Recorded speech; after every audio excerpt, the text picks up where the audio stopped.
공무사 진행 관련돼서 회의 진행해서 잠깐만 가능하면은 저희 쪽도 질문을 해서 답변을 주셨기 때문에 그 소처인 측의 질문도 가능하면은 좀 답변을 해주셨으면 감사하겠습니다. 네, 그렇게 하겠습니다. 그 증인의 발언에서 방청석이 자꾸 이상한 소리를 내고 있습니다. 예. 지금 굉장히 압박하고 있거든요. 예. 표정을 좀 내주시기 바랍니다. 좀 조용히 해주셨으면 좋겠습니다. 예. 29호증에 24라고 하셨죠? 예. 그러면 자 29호증 24에 대해서요. 다 안 오셨네요. 예, 다 오시면 진행하겠습니다. 지금 제 질문을 하려고 하는 건 뭐냐면요. 갑 29호증 24가 저 기재부 장관에게 줬다는 저 쪽지입니다. 근데 그 증거 부동의를 하셨어요. 부동의를 하셨거든요. 근데 조금 전에 정인 그 신문 사항 때 그걸 또 제시를 하셨어요. 그렇다면 이거는 좀 모순적인 상황이 아닌가. 증거를 채택을 안 한, 증거를 부동의하는 증거를 가지고 물어보는 게 어떤 의미인가. 그걸 좀 확인하려고 그럽니다.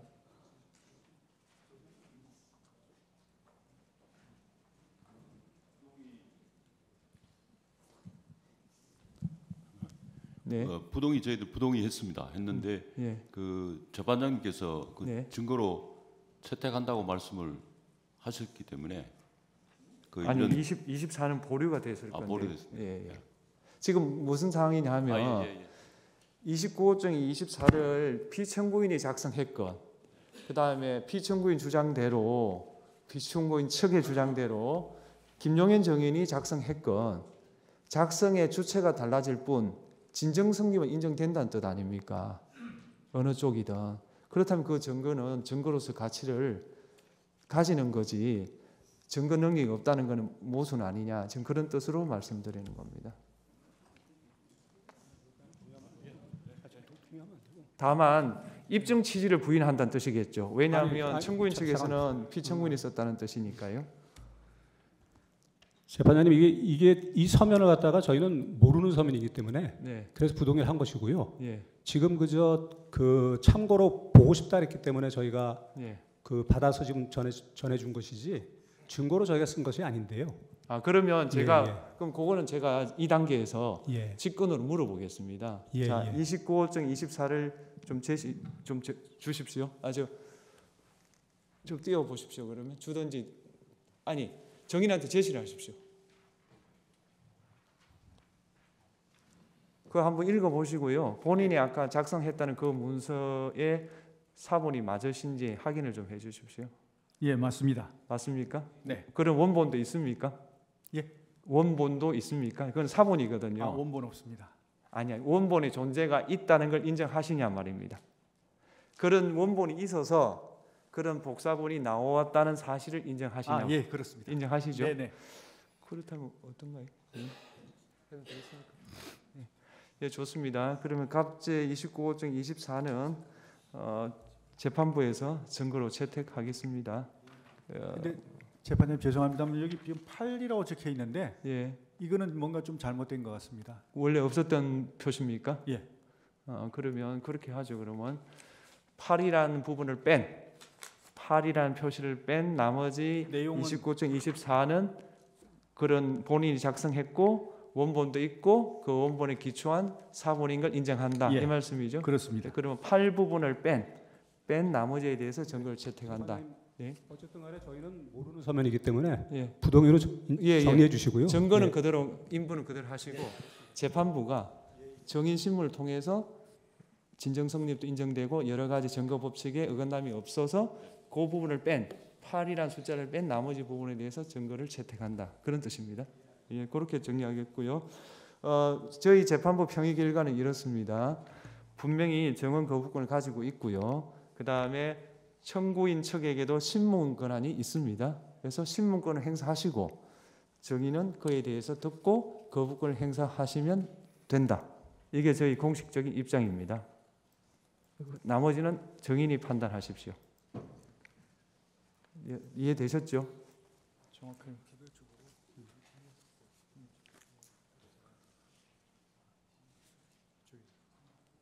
예, 그거는 알겠습니다. 본인이 하십시오. 왜냐하면 책임은 본인이 지는 거니까요. 예, 그렇게 하겠습니다. 예, 반대시면 30분 예. 하십시오.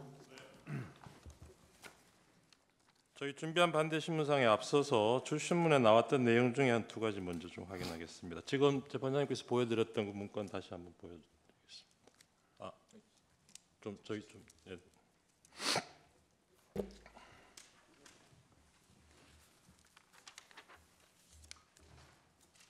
아까 이 서류를 기재부 장관에게 실무자를 통해서 전달했다 하셨죠? 이게 바뀌었는데요. 죄송하지만 저게 제가 뭐 좀 메모를 하고 있어서 바꿔주십시오. 이게 저희가 드렸던 것 같은데. 아니 그 제가 메모를 한 게 있어가지고 아니 제가 거기다 메모를 한 게 있어요. 예. 아니 여기 뭐. 그렇습니다.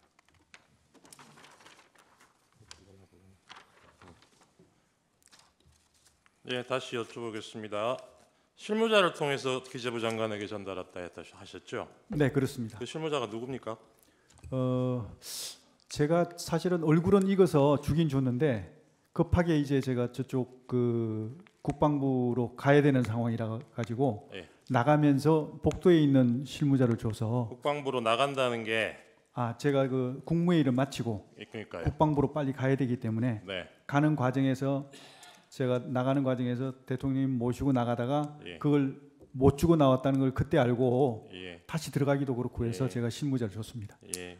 네. 그 국방부로 가셔야 될 일이라는 게 합참, 그 지하 벙커, 지휘 통제실입니까? 전투 통제실입니까? 전투 통제실이라고 전투 통칭합니다. 네, 지휘 그 통제실이라고도 전투 하고. 통제실에서 전군 주요 지휘관 회의를 예, 증인이 맞습니다. 주재하기로 되어 예, 예, 있으니까 예, 예. 그것 때문에 이동을 하셔야 예, 됐다는 그렇습니다. 거죠. 네, 그런데 그 이동하실 때, 그럼 그 이동하시기 전에 전달할 수도 있었을 텐데.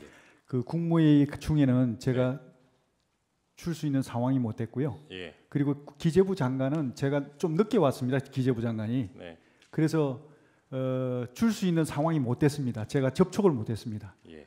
저도 그때 막 그 바쁘게 움직이다 보니까. 그래서 증인 말씀 취지는 네네네. 증인은 전군 주요 지휘관 회의 주재하러 먼저 이동하시고 그렇죠. 그걸 전달을 못했기 때문에 예, 예. 실무자한테 이걸 전달하면서 예예예. 저 맞습니다. 기재부 장관에게 전달해라 예, 예. 이렇게 지시를 하셨다는 예, 예, 겁니다. 그렇습니다. 근데 그 실무자가 누구냐고요? 그러니까 실무자 얼굴은 이건데 비서실 그 행정관 같은데 제가 기억은 대통령실 비서실의 네네 행정관. 맞습니다. 네네네. 그다음에 그 내용 의미에 대해서 아까 국가비상입법기구 관련해서 헌법 조문도 얘기하시면서 이게 긴급 재정 입법권의 취지다 이런 말씀을 하셨어요. 네. 예. 그 헌법 조문 한번 보여드리겠습니다. 헌법 76조 1항입니다. 네. 아까 증인이 언급하신 조문이 이 조문이 맞죠? 맞습니다. 예. 이게 긴급 재정경제명령 관련 조항인데 여기 보면 이걸 발령할 수 있는 요건이 국회 집회를 기다릴 여유가 없을 때에 하나여 이렇게 되어 있습니다. 보이시죠? 네. 예. 왜 국회의 집회를 기다릴 여유가 없었을까요, 그때? 그런 상황이 될 수도 있는 것이고 네. 제가 이렇게 사실 작성할 때는 이런 법조문을 제가 고려하진 않았습니다. 그냥 이제 찾아보셨다면서요? 예? 찾아보셨다면서요? 그게 아니고 제가 찾아봤으면 이런 어떤 문구를 이렇게 안 썼을 텐데 네. 저는 사실 이 내용을 아까도 제가 잠깐 말씀드렸지만 평소에 대통령께서 그 우리 정부 여당에서 이런 어떤 민생과 관련된 알겠습니다. 그리고 저희 시간이 한정돼 있어서 답변 거기까지 듣고요. 저희 준비한 간단하게 말씀드리겠습니다. 왜냐하면 이게 중요한 저희는 뭐 포인트이기 들을 때문에. 얘기 다 들었습니다. 반대신 준비사안 반대신문상 여쭤보겠습니다. 1항입니다. 지금 2024년 9월 2일 날 증인에 대한 국방부 장관 후보자 인사청문회가 있었죠. 네, 그날 민주당 국회의원들이 계엄령 관련해서 뭐 의혹을 제기하고 그랬죠. 네, 그때 증인이 하신 얘기가 국민이 용납하지 않고 군도 안 따를 것 같다 이런 취지로 말씀하셨죠. 네, 맞습니다. 그리고 그 직후 대통령실에서도 계엄령 준비설은 근거 없는 괴담이다 이렇게 입장을 밝혔고요. 네, 근데 좀 한 2달 지났습니다. 11월 9일 날 장관 공관에서 증인 그리고 여인영 방첩사령관, 곽종근 특전사령관, 이진우 수방사령관 이렇게 함께 식사하는 자리가 있었죠. 네. 이 자리에서 비상계엄 얘기가 있었죠. 비상 사태에 대한 어떤 얘기는 있었던 것 같습니다. 예, 그 자리에서 만약에 그런 비상 사태가 선포되면 이 군부대들이 어떻게 할 것인지 증인이 물었고 곽종근, 이진우가 거기에 대해서 답변한 얘기가 있죠. 네. 네. 그 자리에서 증인 이진우 수방사령관한테 수방사의 부대 편성이나 출동 방식 이런 것도 물어보셨습니까? 하여튼 뭐 어떤 걸 물어봤는지 제가 정확히 기억은 안 납니다만 하여튼 어떤 비상사태가 생기면 어떤 임무를 어떻게 수행하는지를 네. 확인하는 것은 맞습니다. 네, 알겠습니다. 사망입니다. 피청구인 여기서 피청구인은 대통령을 지칭하는 겁니다. 11월 24일경 대통령 관저에서 증인하고 차를 마시던 중에 이게 나라냐 국회가 폐악질을 하고 있다라고 말하면서 비상대책이 필요하다 이렇게 말한 사실이 있죠. 네. 이때 증인은 피청구인이 곧 비상계엄을 할지도 모르겠다 이런 생각을 하신 겁니까? 그때 조금 평상시에 대통령께서 굉장히 그 참 나라의 미래에 대한 걱정, 그다음에 민생에 대한 걱정, 그다음에 뭐 여러 가지 네, 지금 아까 현안에 대한 출신문에서 답변하셨으니까 그럼 예, 거기까지 얘기를 듣겠습니다. 많이 하셨기 예. 때문에 사항으로 넘어가겠습니다. 증인 검찰 진술을 보면 초반에는 증인도 피청구인에게 뭐 계엄 선포 같은 비상 조치는 만류하는 취지로 진술을 하셨던 예? 것 같아요. 그 피청구인 대통령이 비상 조치 이런 얘기를 하면 초기에는 증인도 그걸 조금 기다리시라 만류하는 취지로 진술을 하셨던 것 같더라고요. 네네. 맞습니까? 그거는 평소에 제가 분명히 말씀드리겠습니다. 평소에 대통령께서 이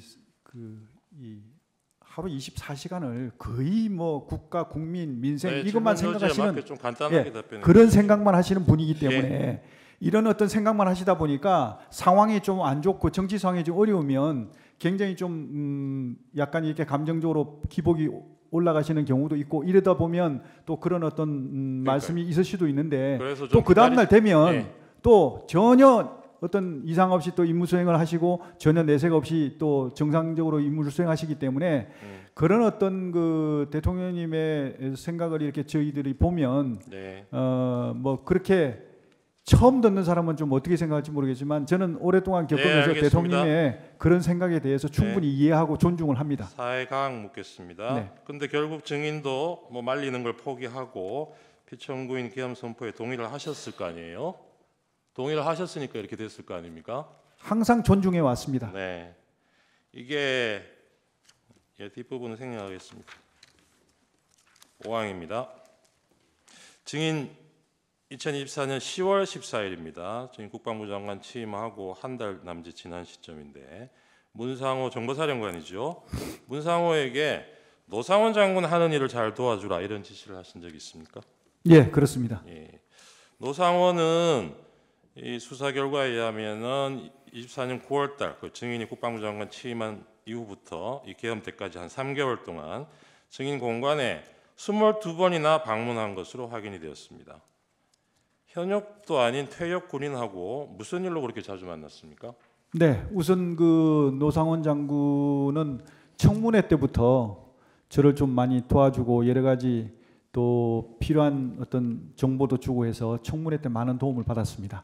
그러고 나서 이제 청문회 끝날 때쯤 돼가지고는 이제 그 정보사 그 기밀 유출 사건 관련해서 후속 조치를 해야 되기 때문에 이걸 어떻게 해야 될 것인가. 다시 묻겠습니다. 네. 석 달 동안 22회면 한 달에 7번, 한 주에 2번 가까이 됩니다. 네. 왜 이렇게 자주 만나셨냐고요? 그러니까 제가 말씀드리잖아요. 그런 어떤 청문회 관련해서도 자주 왔고요.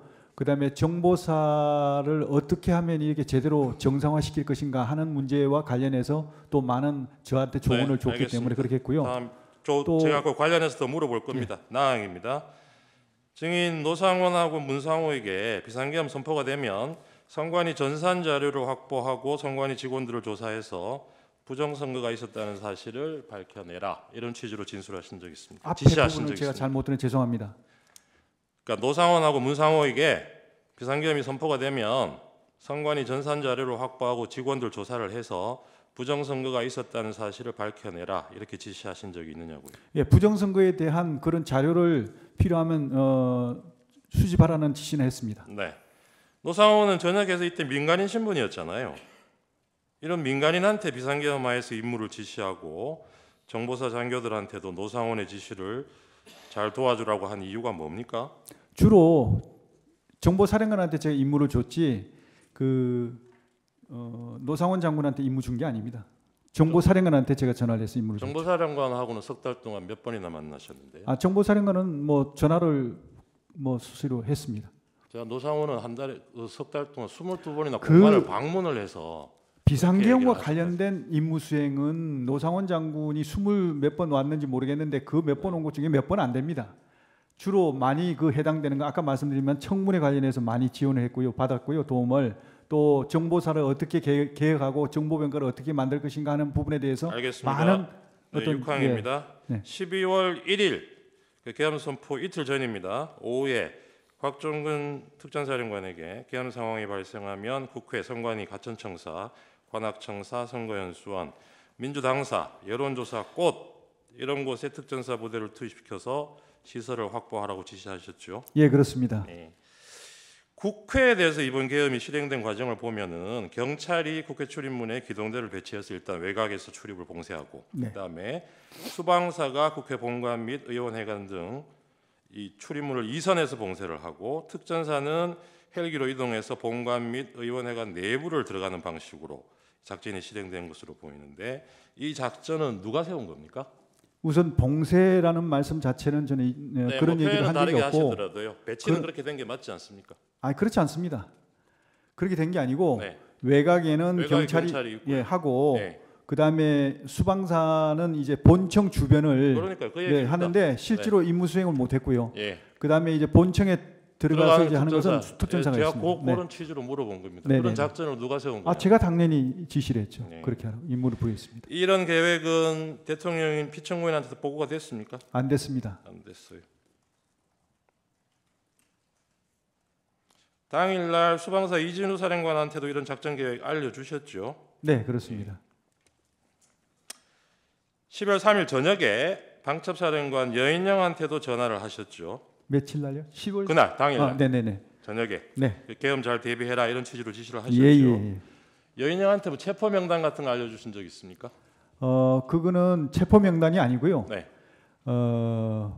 뭐 일간 한편으로 막 체포 얘기하는데 유사시에 대비한 그렇죠. 위치 추적. 체포라는 것은 네. 두 가지가 성립돼야 됩니다. 하나는 혐의가 있어야 되고요. 네네. 또 하나는 체포할 수 있는 기구가 있어야 됩니다. 네. 체포하려면요 최소한 합동수사본부 이게 구성이 돼야 그래서 체포 어쨌든 가능한 겁니다. 근데 여인영한테 잠깐 제가 답변드리겠습니다. 아니 그 질문 답변을 제대로 안 하셨어요. 다음 질문 넘어가겠습니다. 이 여인영한테 그게 체포든 위치 추적이 됐든 정치인 잠깐만요.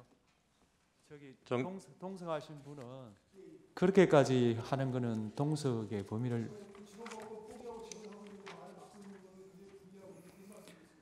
그러니까요.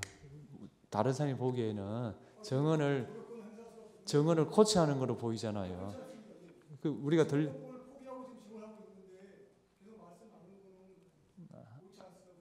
그건 쟤한테 말해야지 왜 정인한테 말을 합니까? 그러면 하여튼 정은한테 그렇게 제 허가 없이 말을 하지 마십시오. 예, 제가 필요하면 허가하겠습니다. 하십시오. 예, 그 체포 명단이라는 표현을 제가 바꿔서 물어보겠습니다.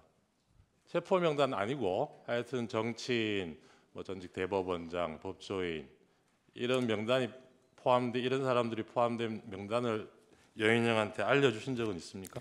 그렇습니다. 그게 이제 그 체포 명단이 아니고 예, 알겠습니다. 체포 명단은 아니다. 네, 예. 그 포고령 위반 우려가 있는 그런 대상자를 알겠습니다. 해가지고 그 대상자에 포고령 대해서 위반 우려가 있는 사람들이었다. 네네네 그렇습니다.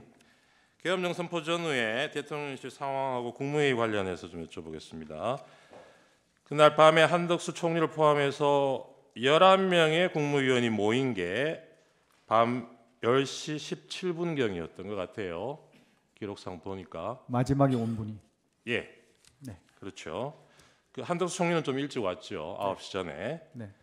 근데 당초 대통령실에서 연락한 국무위원은 전체 국무위원 대상으로 한 게 아니었죠?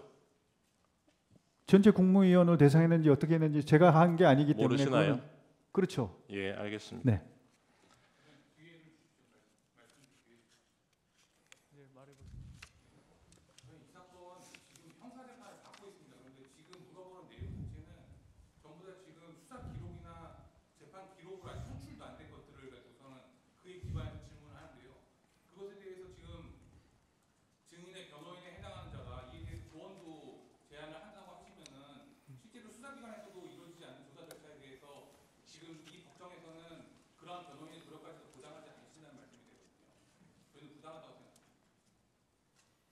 그러면 어떻게 할까요? 증언 거부하시겠습니까?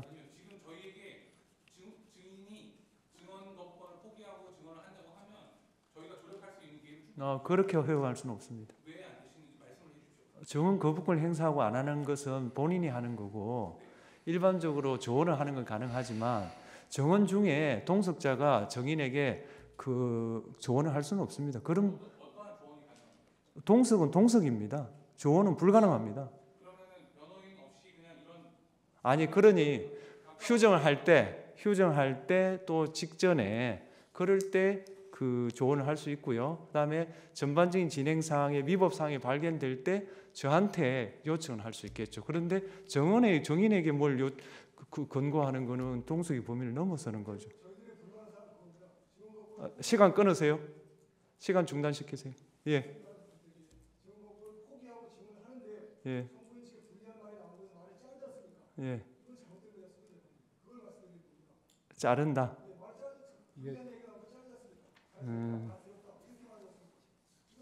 그런데 정인 신문을 자기 필요한 걸 구하는 거는 청구인의 권한 아닐까요?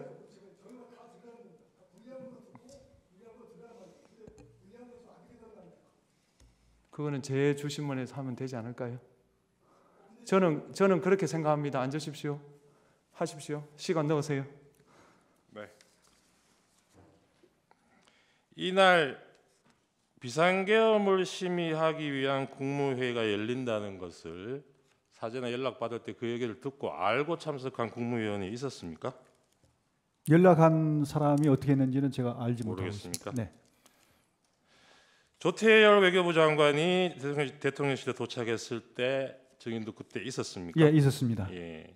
그때 집무실에 있었습니까? 예, 아까 집무실에 있었습니다. 집무실에. 그러면 조태열 외교부 장관이 집무실에 들어왔죠. 예, 그래서 그때 피청구인이 비상계엄 선포한다는 얘기를 해줬고 조태열 외교부 장관도 아까 기재부 장관처럼 A4 종이 한 장을 받았다고 그래요. 네. 혹시 그거 보셨습니까? 예, 예. 제가 거기- 좋습니다. 제가 그러니까 자리 어떻게 했냐면 대통령이 앉으시고 예. 제가 이쪽에 있었고, 네. 국무총리께서 여기 계시고 제가 저기 있었고, 네. 그다음에 요 옆에 행안부 장관이 있었고 외교부 장관이 있어서 제가 직접 줄 수 없는 상황이라 대통령에게 드려서 대통령께서 이렇게 주는 겁니다. 그래요. 네. 이것도 증인이 작성을 해서 예, 예, 예. 증인이 전달한 셈이네요. 예, 그렇습니다. 예. 네, 그거는 증인이 작성하셨고 나안까지 생략하고요. 내용 기억나십니까? 어떤 내용이었는지? 정확한 기억은 아닌데 주한 외교단에게 그러니까 주한 우리 한국에 있는 외교사들 있지 않습니까? 네. 외교사들에게 계엄의 취지와 거기에 대해서 좀 설명을 해주고 불안해하지 않도록 그렇게 좀 해줘라. 알겠습니다. 하는 이거 거. 작성하실 때 피청구인 대통령한테 미리 보고하고 아닙니다. 승인을 받았습니까? 이거는 대통령이 관여 사항이 아니고 제가 계엄을 주도하는 주무장관으로서 계엄 주무장관은 다른 국무위원한테 지시할 권한이 아닙니다. 있습니까? 지시한 게 아니고 대통령님의 뜻을 받아서 이렇게 그 업무 협조를 하기 위해서 한 것이죠. 제가요. 아까 그 외교부 장관 문건은 지금 현출이 안 돼서 못 보여드리겠는데 네. 기재부 장관 문건 한번 더 보세요. 네, 보고할 것, 네, 완전 차단할 것, 네, 예산을 편성할 것, 네. 기재부 장관한테 지시하는 내용이지 않습니까? 이거는 대통령에게 보고를 드려야 될 사항입니다. 왜냐하면 저한테 보고하는 게 아니고 이런 예비비 확보가 얼마 됐다는 기재부 걸 장관에게 이런 지시를 할 수 있는 권한을 가지고 있는 사람이 누굽니까? 제가 이제 업무 협조를 하면서 요 내용은 대통령에게 보고 드려라 할 수 있지 않습니까? 보고 드려라 이런 그렇죠. 지시를 드린 거라고요. 네, 무슨 말씀인지 잘 이해가 안 되네요. 이 문건은 그 뒤에 나오니까 네. 다시 좀 물어보겠습니다.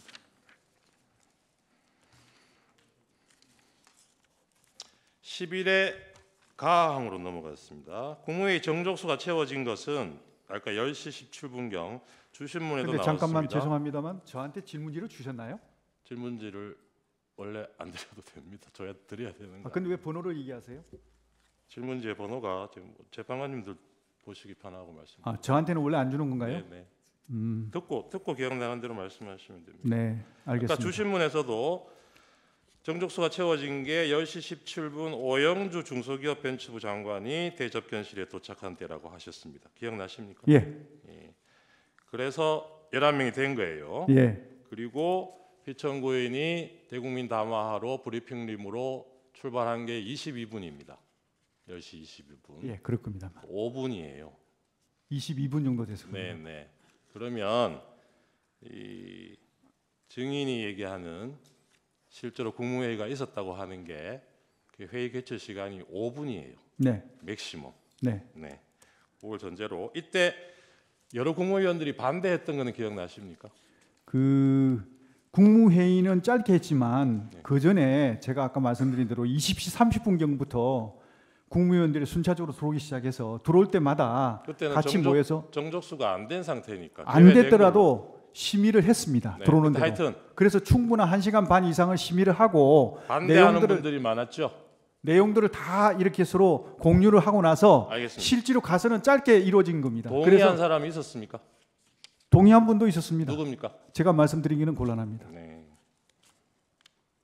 이 5분 만에 피청구인이 뭐 계획을 바꾸면 모든 것이 틀어진다. 언론에도 다 얘기했고 그냥 선포할 수밖에 없다. 발표를 해야 되니까 나는 간다. 이렇게 말을 하고 브리핑룸으로 이동하신 거죠. 네, 뭐 그런 어떤 말씀이 계셨던 것 네. 같습니다. 그리고 바로 브리핑룸으로 이동해서 바로 비상계엄 선포한 거고요. 네, 네. 증인 주신문에서 피청구인한테 비상계엄 선포를 건의했다고 답변을 하셨는데 네, 그 네. 건의는 언제 어디서 하셨습니까? 그 대통령님실에 지금 모였을 때 아까도 잠깐 말씀드렸는데 대통령이 앉으시고 총리가 이 앉으시고 제가 그 옆에 앉았습니다. 네. 이쪽에는 이제 행안부 장관하고 외교부 네. 장관이 있었고 여기서 제가 있으면서 그 국무총리께 두 분이 대통령님하고 두 분이 얘기를 많이 나누고 있어서 제가 마치 이렇게 보고를 못 드리는 상황이라 총리를 거쳐서 건의를 했다 이런 취지신 거죠? 아니요 보고를 못 드리는 상황이라 가지고 요 네. 그 자리에서 그 총리한테 자리에서 보고를 이렇게 하고 그 자리에서 놓고 네. 제가 손으로 이렇게 했습니다. 네. 요거 보시라고. 보시라는 게 뭡니까? 그게 이제 계엄 선포문입니다. 계엄 선포문 알겠습니다. 계엄 공고문입니다. 마항입니다. 사전에 이제 알겠습니다. 보고를 드린 것이. 곧 이따 또 나옵니다. 갑 35호증 2017년 계엄 문건 대비계획 세부자료 19쪽 제시하겠습니다. 아까 이 자료 증인도 참고로 보셨다 그랬잖아요. 네. 기억나시죠? 어떤 거 말씀하십니까? 요거? 2017년 계엄 문건요. 예. 거기 보면 안에 이런 자료가 있어요. 국방부 장관이 대통령에게 비상계엄을 건의하는 경우에 이러한 양식의 건의문을 작성해서 국무총리를 거쳐 대통령에게 건의하도록 되어 있는데 이런 건의문 작성한 사실이 있습니까? 그 건의가 바로 계엄 선포문을 계엄 말씀드린 선포문이다. 알겠습니다. 예. 아까도 말씀드렸듯이 국무회의가 정식으로 열렸다 하더라도 그 심의 절차가 5분밖에 안 걸렸어요. 근데 이 당시 국무회의를 정상적으로 개최해서 1시간 그것도 안 된다면 30분이라도 이 비상계엄이라는 중체대한 이 조치를 할 건지 말 건지 이런 심의를 할 여유도 없을 만큼 급하게 비상계엄 선포를 해야 되는 무슨 긴박한 상황이 있었습니까? 그거는 절차를 지금 준수하기 위해서 원래는 이제 22시에 그 계엄 선포를 할 계획이었었는데 국무위원들 도착 시간이 늦어지면서 정족수가 최소한 이렇게 돼야 되겠다 해서 기다려서 30분 늦게 이루어진 겁니다. 네, 알겠습니다. 그렇게 이루어진 것이지. 그 자리에서 피청구인이 비상계엄은 자신만의 결단이고 이건 뭐 누구하고 의논할 수 있는 일이 아니다 이런 얘기 하셨다는데 기억나십니까? 예, 대통령님의 그 고유 권한이시기 때문에 충분히 그런 말씀은 가능하다고 생각합니다. 알겠습니다. 언론에 그날 밤 10시에 특별담화 나간다는 거는 언제쯤 알렸나요? 언론에?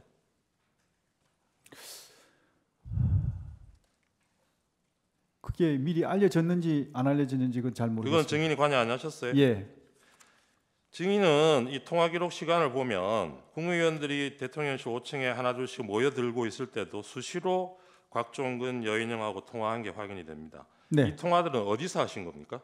잠깐 장소. 나가서 장소 그러니까. 장소는 뭐 대통령실에 있다가 제가 필요하면 잠깐 나가가지고 예. 옆방에서 하기도 하고 복도에서도 하기도 하고 그랬습니다. 알겠습니다. 네, 그 피청구인이 브리핑룸에서 비상계엄 이제 대국민 담화를 발표할 당시에 그때는 증인은 어디 계셨어요?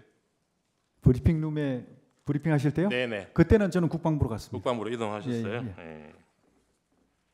아까 그 방 이름이 전투통제실이라 그러셨습니까? 네, 전투통제실이라고도 하고 전투통제실. 지휘통제실이라고 한 하고 10시 반부터 화상회의가 시작이 됐죠.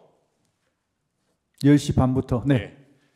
이 전투통제실에 그러면 언제까지 머물렀습니까, 증인은? 해제될 때까지 있었던 것 같습니다. 해제될 때까지. 예. 어디 다른데 중간에 이동하신 적 없습니까? 예. 중간에 이제 잠깐 제가 해제 관련해서 국무회의 할 때 잠깐 갔다 왔고요. 아, 네. 예, 중간에 또 대통령께 찾으셔서 한번 갔다 왔고 그랬습니다. 예. 피청구인이 거기로 내려온 적은 없습니까? 어디로? 그 전투통제실로. 전투통제실에 있었습니다. 아니, 대통령님께서 아니, 예, 대통령 대통령께서 한 번 내려오셨습니다. 한번 오셨죠. 네, 예, 네. 그거 물어보겠습니다. 국무회의 의사록은 나중에라도 확인하신 적이 없죠? 의사로? 계엄 선포. 누군가는 그 기록을 한 걸로 알고 있습니다. 그래요? 네, 예, 정리한 걸로 알고 알겠습니다. 있습니다. 예. 이때 뭐 출력물 형태로 의안 자료 같은 건 따로 준비하신 게 없고 아까 말씀하셨던 그 계엄 선포문 그거 가지고 심의를 했다는 예, 거죠. 그렇습니다. 네네. 예. 계엄 선포문 한번 제시해 보겠습니다. 이게 증인이 말씀하신 그거죠? 예, 맞습니다. 이것도 증인이 작성하신 겁니까? 예, 맞습니다. 예. 이 비상계엄 선포문이라는 거는 계엄을 선포한 후에 그 이유, 종류, 시행 일시 이런 걸 국민들에게 알리기 위해서 하는 예. 공고 문서죠. 네, 맞습니다. 예. 그런데 계엄 선포 전에 선포 여부를 심의하는 국무회에서 이미 계엄 선포를 전제로 미리 작성된 공고문을 의안 조례로 나눠 주셨다는 거네요.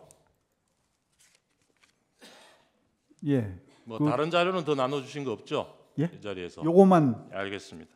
라항입니다. 아까 주신문에서 국무회의 규정 근거로 긴급한 경우에는 의안 뭐 미리 하는 거 생략할 수 있다 이런 취지로 답변을 하셨는데 그 규정 내용이 글씨가 작아서 조금 저희가 확대해 드릴게요. 한번 보십시오.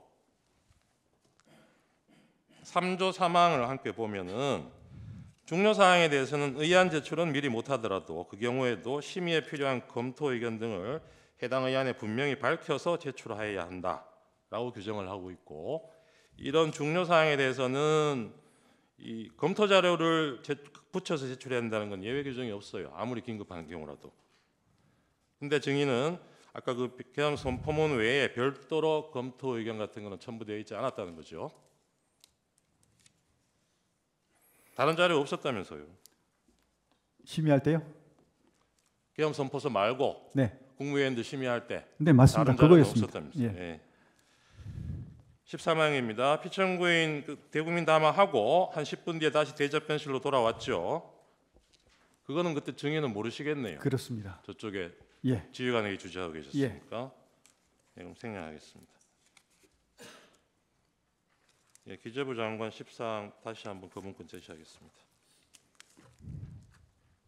내용은 아까 뭐 본인이 작성하셨다니까 잘 아실 거고 이 구체적인 문안도 직접 증인이 작성하신 겁니까? 네, 그렇습니다. 타이핑도 직접 하시고요. 예, 그렇습니다. 어떤 컴퓨터로 작성하셨나요? 어떤 컴퓨터로? 노트북으로 했습니다. 노트북 어디에 있는? 제가 가지고 있던 개인 노트북. 어디에 가지고 있던? 관사에. 네. 워드 프로그램 뭐 쓰셨어요? LG 건데 하나 아니요. 그 노트북 묻는 게 아니고 한글 이거 뭐 프로그램 작성하려면 프로그램 띄워놓고 하셨을 거 아닙니까? 제가 과거에 계속 이렇게 기고문을 많이 썼고 네네네. 제가 기고 활동을 많이 했고 방송 활동을 많이 하다 보니까 그 쓰던 게 있었습니다. 네. 거기에 그 프로그램을 가지고 했습니다. 그 프로그램 이름이 뭔지는 모르세요? 제가 그 프로그램 이름 잘 모르겠습니다. 두 번째 항을 보면 임금을 포함해서 국회 관련 자금을 완전 차단한다 이런 내용이 있어요. 네, 이거는 국회 활동을 전면적으로 못하게 하겠다는 의미 아닙니까? 그거 아닙니다. 그게 아니고 국회를 통해서 지원되는 그런 지급되는 그런 이제 각종 지원금 이런 어떤 그 보조금 이런 것들을 임금도 있어요. 임금. 임금은 이건 임금비가 아닙니다. 그러면 아시다시피 임금을 명목으로 해서 어떤 부당하게 나가는 것들 이런 것들을 저 색출해서 차단하라 이런 뜻이죠. 요 세 줄짜리 문장에 뭐 많은 뜻이 포함되어 있네요. 그렇습니다. 예. 그다음에 지금 제일 문제되는 국가비상입법기구 아까 뭐 답변을 하셨는데 여기에 국가비상입법기구 명시적으로 이렇게 돼 있어요. 증인이 작성하셨다니까 맞습니다. 물어보는데 예. 증인 근데 아까 이거를 긴급재정입법권 의미라고 이렇게 말씀하셨는데 네. 그 둘을 구분을 못 하세요? 제가 이걸 넣은 배경은 아까도 잠깐 말씀드렸지만 대통령께서 평상시에 그런 어떤 그 아쉬움을 많이 표현을 하셨습니다. 이게 참 정부 여당에서 이렇게 참 그 민생 살리기, 경제 살리기를 위해서 입법 활동을 하면서 막 법안을 그 이 100개 이상을 이렇게 참 했는데 다 그대 야당에 차단되고 그러다 보니까 이게 참 네, 이런 것들이 알겠습니다. 아까도 제대로 취지 몇 개만 말씀하셨으니까. 살려도 예, 거기까지 국민의 듣겠습니다. 삶이 훨씬 더 좋아질 텐데 하는 아까 아쉬움 때문에 예, 문건 요 하단에 페이지 표시 8인지 6인지 돼 있는 거 이건 증인은 모르는 거라고 하셨죠? 모르는 게 아니라 이건 없었던 없었던 겁니까? 예. 예. 혹시 증인이 사용하신 이거 작성하실 때 사용하셨던 그 워드 프로그램에 밑에 페이지 표시가 나오지 않던가요? 한 장씩 한 장씩 있기 때문에 예. 페이지 안 넣습니다. 한 장씩이라고 하면 다른 건 또 뭐가 있었나요? 기재부 장관뿐만이 아니고 예. 외교부 장관도 또 있었고 있었고 또 그 경찰청장 경찰청장. 또 국무총리 네. 아 총리 것도 있었습니까? 예 그래서 행안부 것도 행안부 있었어요. 장관도 있었고 네. 그러다 보니까 네. 이거는 제가 이제 비상계엄을 주도하는 주무장관으로서 대통령께서 그 관련 부처에 필요한 협조 사항이 있으면 협조를 하라고 지시를 하셨기 때문에 네. 지침을 주셨기 때문에 그렇게 여러 거기에 장 따라서 작성하셨으면 밑에 페이지 표시가 있어도 뭐 별로 이상할 건 없네요. 이상하죠. 알겠습니다. 계엄사령관을 이 육군참모총장으로 하는 거는 누가 결정한 겁니까? 대통령님께서 최종 결심하셨습니다. 알겠습니다. 이 국무회의 심의할 때 그 부분 설명을 하셨나요? 잠깐만요. 마무리하겠습니다. 네. 예. 재주시문 하십시오. 제가 좀 시간이 없어서 증인한테 좀 빠른 말투로 질문을 하겠습니다. 예. 41번 질문하겠습니다. 실제로 국회의원들은 아무런 국회의원들 제지와 관련돼서 제 질문드리겠습니다.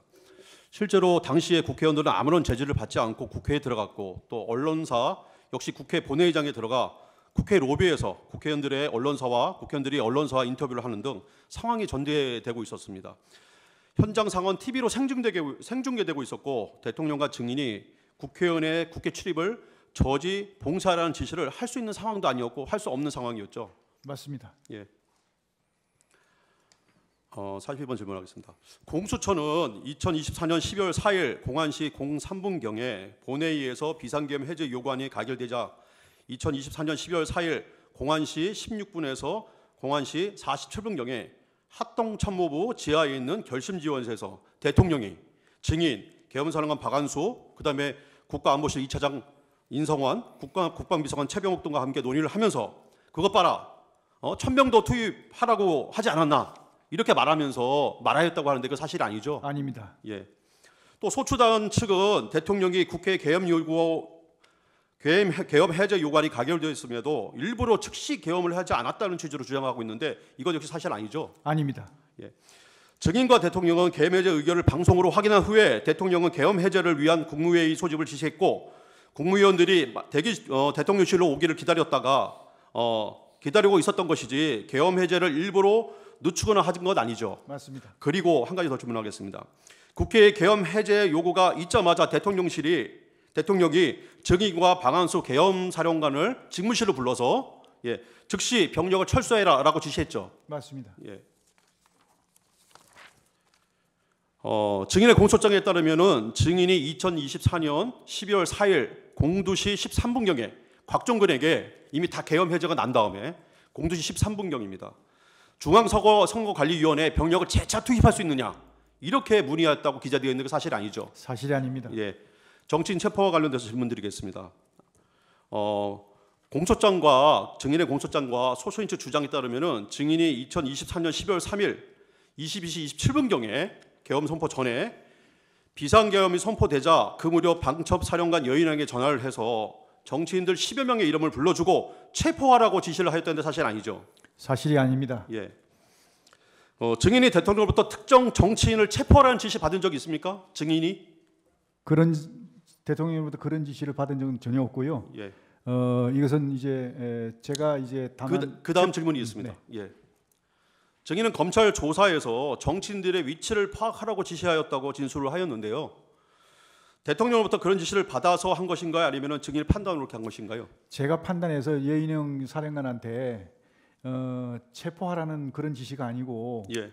그 포고령 위반 우려가 있는 그런 대상자들을 몇 명 불러주면서 그 인원들에 대해서 동정을 잘 살펴라. 그렇게 이제 지시한 바는 있습니다. 예, 알겠습니다. 그 소추인단은 방첩대에서 체포된 정치인들을 비원 벙커에 수용하기로 하였다면서 비원 벙커를 방첩대 지하 1층에 있는 벙커 또는 수감시설이라고 주장을 하고 있습니다. 그러니까 방첩대 지하 1층에는 수감시설이 없다고 이미 관련자들이 국회, 국방위에서 민주당 의원들의 질의에 분명히 답했습니다. 증인은 방첩대 지하 1층에 체포된 정치인을 수용하라고 지시한 적이 있습니까? 어디 방첩대 말씀하십니까? 예, 비원 벙커를 지하 1층이라고 이렇게 알고 계시더라고요. 비원 벙커에? 예, 아니요. 비원을 지하 1층으로 알고 계시더라고요. 방첩대 지하 1층에 그런 시설이 없죠. 그런 지시한 적도 없죠. 없습니다. 예. 혹시 방첩대 지하 1층 벙커가 아니라 수방사에 있는 비원 벙커를 말하는 것이라면은 이 벙커는 체포된 인원을 수용할 수 있는 시설이 아니죠. 전혀 아닙니다. 이유가 뭐죠? 그 수용할 수 있는 그런 공간도 안 되고 시설 자체도 안 됩니다. 수용을 하려면 그런 수용할 수 있는 기본적인 화장실이나 방마다 뭐 간단한 그냥 씻는 그런 게 있어야 되는데 전혀 그런 게 안 돼 있습니다. 예. 소추인 측은 국회 비상계엄 해제 요구안이 가결 임박하자 증인이 정치인 3명을 우선 체포하라고 방첩사령관 여인영에게 지시했다고 합니다. 증인이 여인영에게 그 정치인 3명에 대한 체포 지시를 한 적이 있습니까? 그 시간을 제가 보니까 그 시간까지도 아까 제가 말씀드린 대로 합동수사본부가 구성이 안 됐습니다. 구성이 안 됐기 때문에 체포조가 운영이 안 되는 겁니다. 예. 그런데 무슨 놈을 체포를 하라고 얘기하겠습니까? 이런 사실을 대통령한테 지시받은 사실도 없죠. 당연히 없습니다. 예. 증인은 공소장에서 검찰이 정치인 체포조가 운영됐다 이렇게 얘기하는데 사실 아니죠. 그것도 아까 잠깐 말씀드린 대로 체포를 하려면 혐의가 있어야 되고 네. 또 체포할 수 있는 기구가 있어야 됩니다. 예, 알겠습니다. 혐의도 없고 예. 체포할 기구도 구성이 안 되는데 질문하겠습니다. 어떻게 예. 그게 체포가 이루어집니까? 예, 예. 선관위 관련돼서 질문하겠습니다. 선관위에 몇 명 가라고 대통령이 지시한 바 있습니까? 없습니다. 예. 증인은 선관위에 어떤 부대를 몇 명 보내라고 누구한테 지시했습니까? 선관위의 초기에 정보사가 이제 그 시설 확보를 위해서 초기에 투입이 됐고요. 그 이후에 특전사가 투입이 된 걸로 알고 있습니다. 몇 명 보내라고 지시한 적은 없죠. 예, 인원은 제가 정확히 예, 기억하지 알겠습니다. 못하고 있습니다. 증인은 선관위에 출동한 지휘관들에게 선관위 직원과 핸드폰 등에 대한 압수 또는 체포 지시를 내린 바 있습니까? 그런 사실은 없습니다. 다만 이제 임무 수행을 위해서 필요한 조치를 하라고는 제가 그 임무를 줬지만 구체적으로 지시하는 것은 그 장관이 해야 될 일은 아닌 것 같습니다. 예. 그 법관들의 체포에 대해서 한번 말씀드리겠습니다. 질문하겠습니다. 증인은 법관들에 대해서 체포 지시 또는 위치 파악 같은 거 지시 내린 적이 있습니까? 없습니다. 그럼 대통령께서 증인에게 법관 체포를 지시한 적이 있습니까? 없습니다. 말이 안 됩니다. 예, 이상입니다. 네, 재주심 또 하겠습니다. 네 하십시오.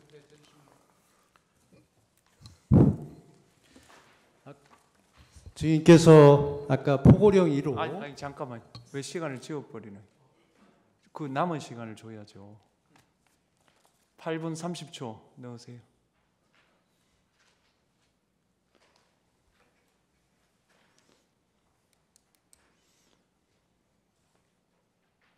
예, 9분 넣으세요. 예, 하십시오. 증인께서 아까 포고령 1호를 설명을 못 하신 게 예. 1호를 못 보셨기 때문인데 포고령 1호에 대해서 좀 설명을 해 주시겠습니까? 예. 그 포고령 1호 포고령 1번에 보면 그 내용을 쭉 보면 마지막에 있는 시위 등 일체의 정치 활동을 금한다라고 되어 있습니다. 이걸 보면 마지막 일체 정치 활동을 그만다는 게 이제 마지막 핵심이고요. 그래서 이제 국회 같은 경우에는 그 입법 활동에 대해서는 존중돼야 되고 당연히 그거는 보장이 돼야 된다고 저는 생각합니다. 그렇지만 정치 활동에 대해서는 통제가 필요하다고 저는 생각하기 때문에 이걸 넣은 겁니다. 왜냐하면 과거의 사례를 봐도 그렇고 정치 활동을 빙자해서 국민들을 선동한다든지 또 사회를 교란한다든지 또 심지어는 이 반국가 세력하고 결탁을 해서 체제 전복을 노린 그런 사례도 있습니다. 이런 것들을 고려해서 국회에서의 정치 활동 또는 이제 그 정치인들의 정치 활동에 대해서는 어떤 일시적으로라도 그러니까 통제가 돼야 된다. 그런 차원에서 이게 들어간 겁니다. 예, 국회의 정상적인 의정 활동이나 합법적인 활동이 아니고 네, 유법적이고 탈법적인 활동을 금지한다는 의미로 넣었다는 말씀이죠. 네. 예. 그리고 아까 그 비상입법기구 관련해서 헌법 76조 비상입법권을 말씀하셨습니다.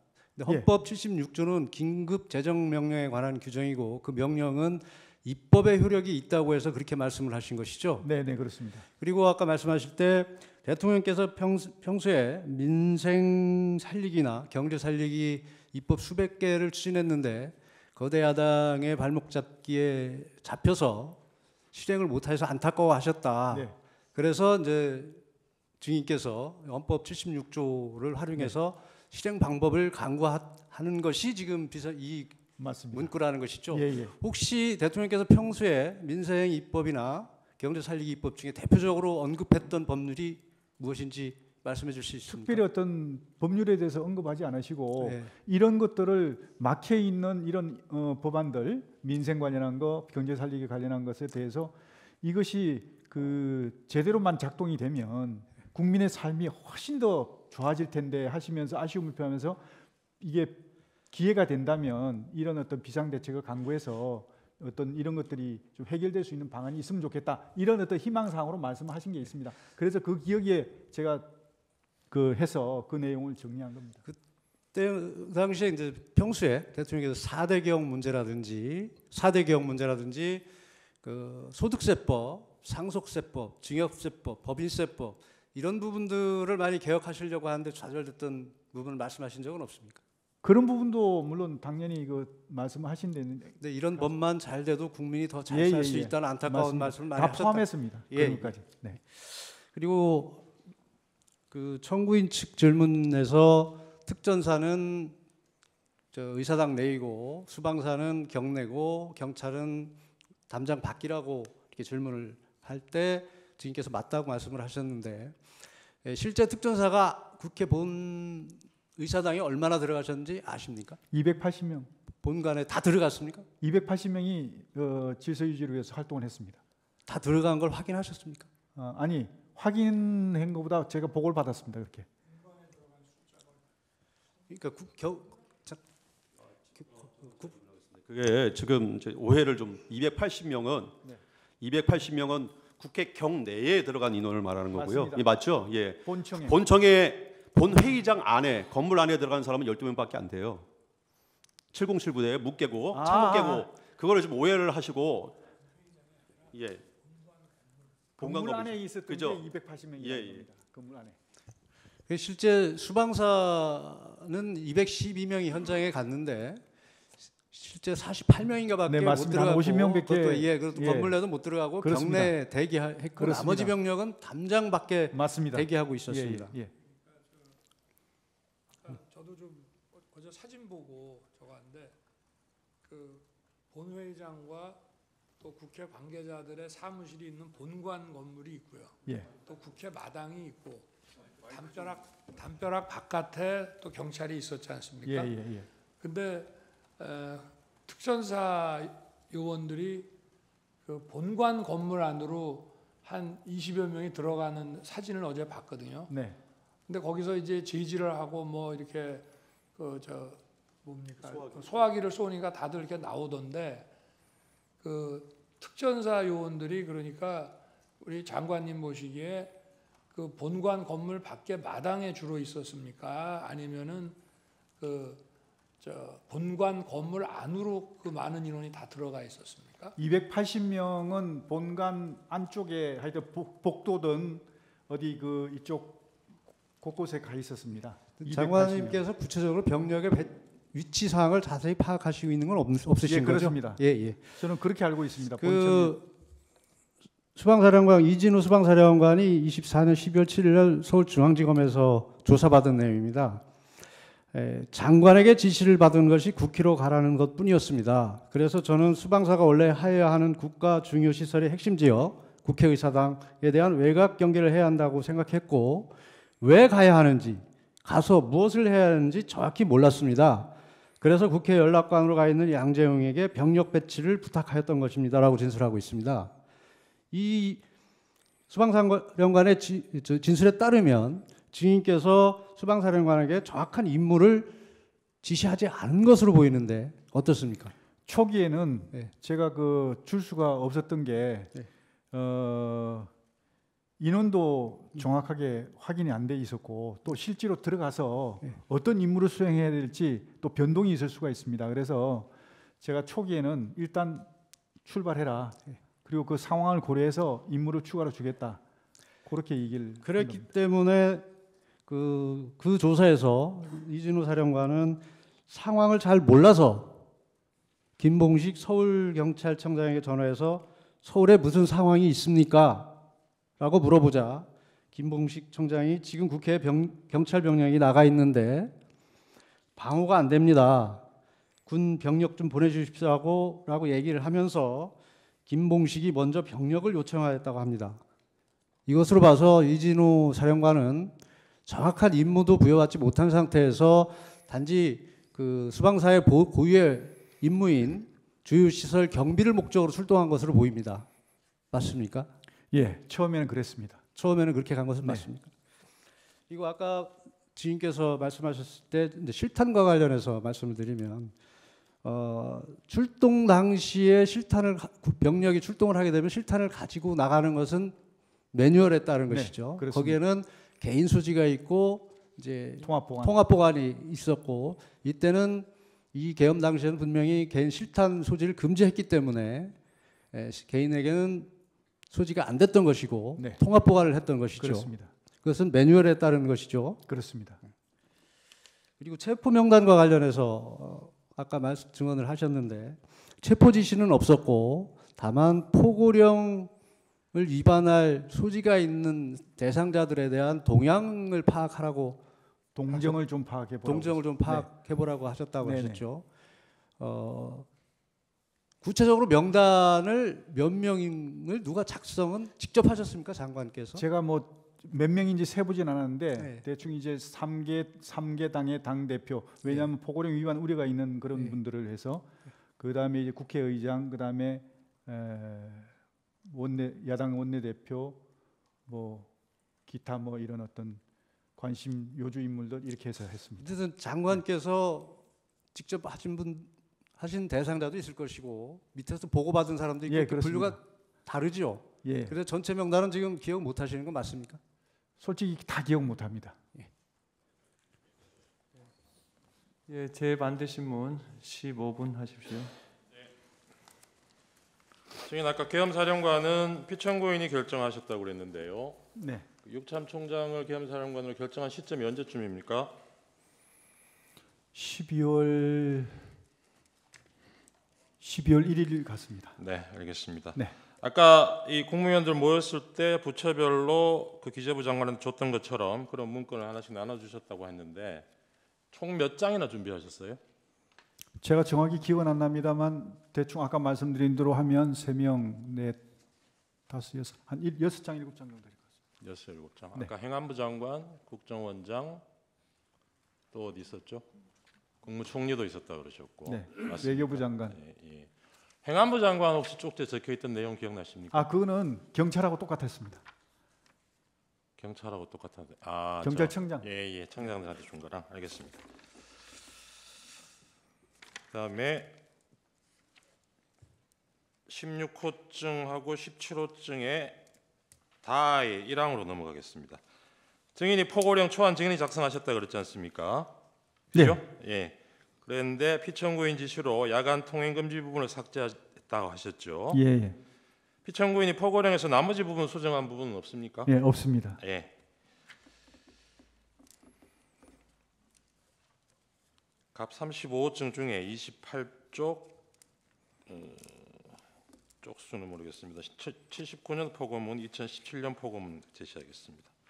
아까 그 참조하셨다는 2017년 개헌 문건에 들어 있는 겁니다. 1979년 그러니까 11.6 사태 때 개헌 포고문이에요. 이것도 네. 이때 한번 보셨죠?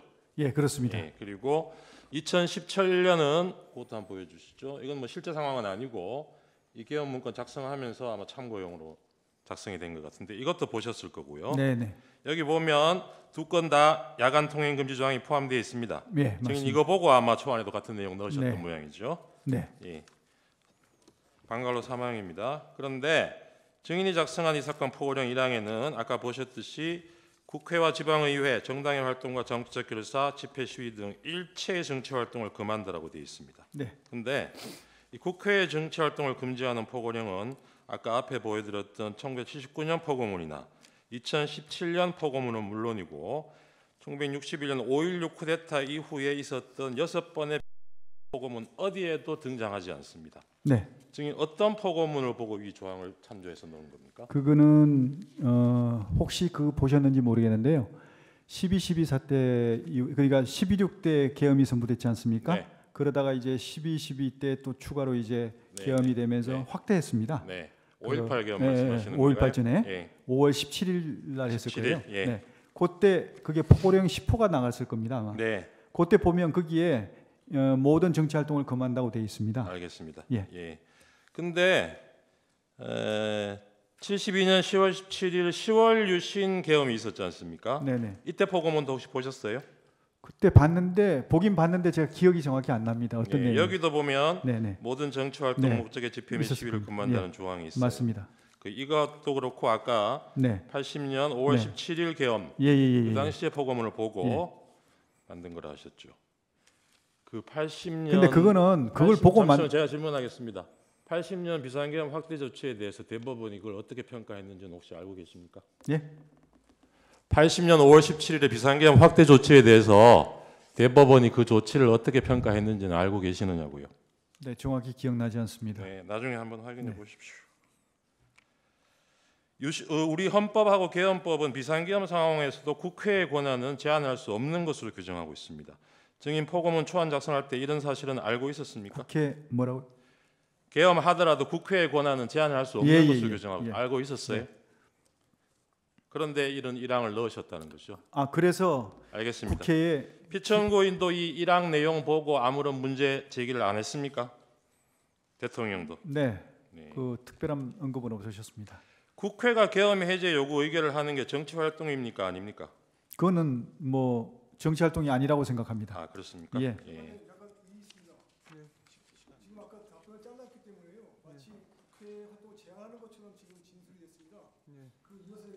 지금 이어서 제안하는 게 아니라고 말씀하시네요. 그 점에 관해서는 그 점에 관해서 3분 동안 피청구인 측에게 제재 주시면 기회를 드리겠습니다. 됐죠? 아니, 아니 그렇게 하겠습니다. 예, 제재 주. 지금 이 조서는 어차피 저희 사건의 증거로 올 거기 때문에요. 네.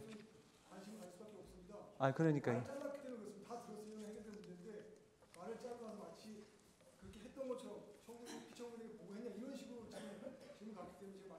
예, 알겠습니다. 그 제재 주시면 기회를 드리겠습니다. 하십시오. 동석한 그 변호사가 이때 이의를 제기하다 써놓으세요.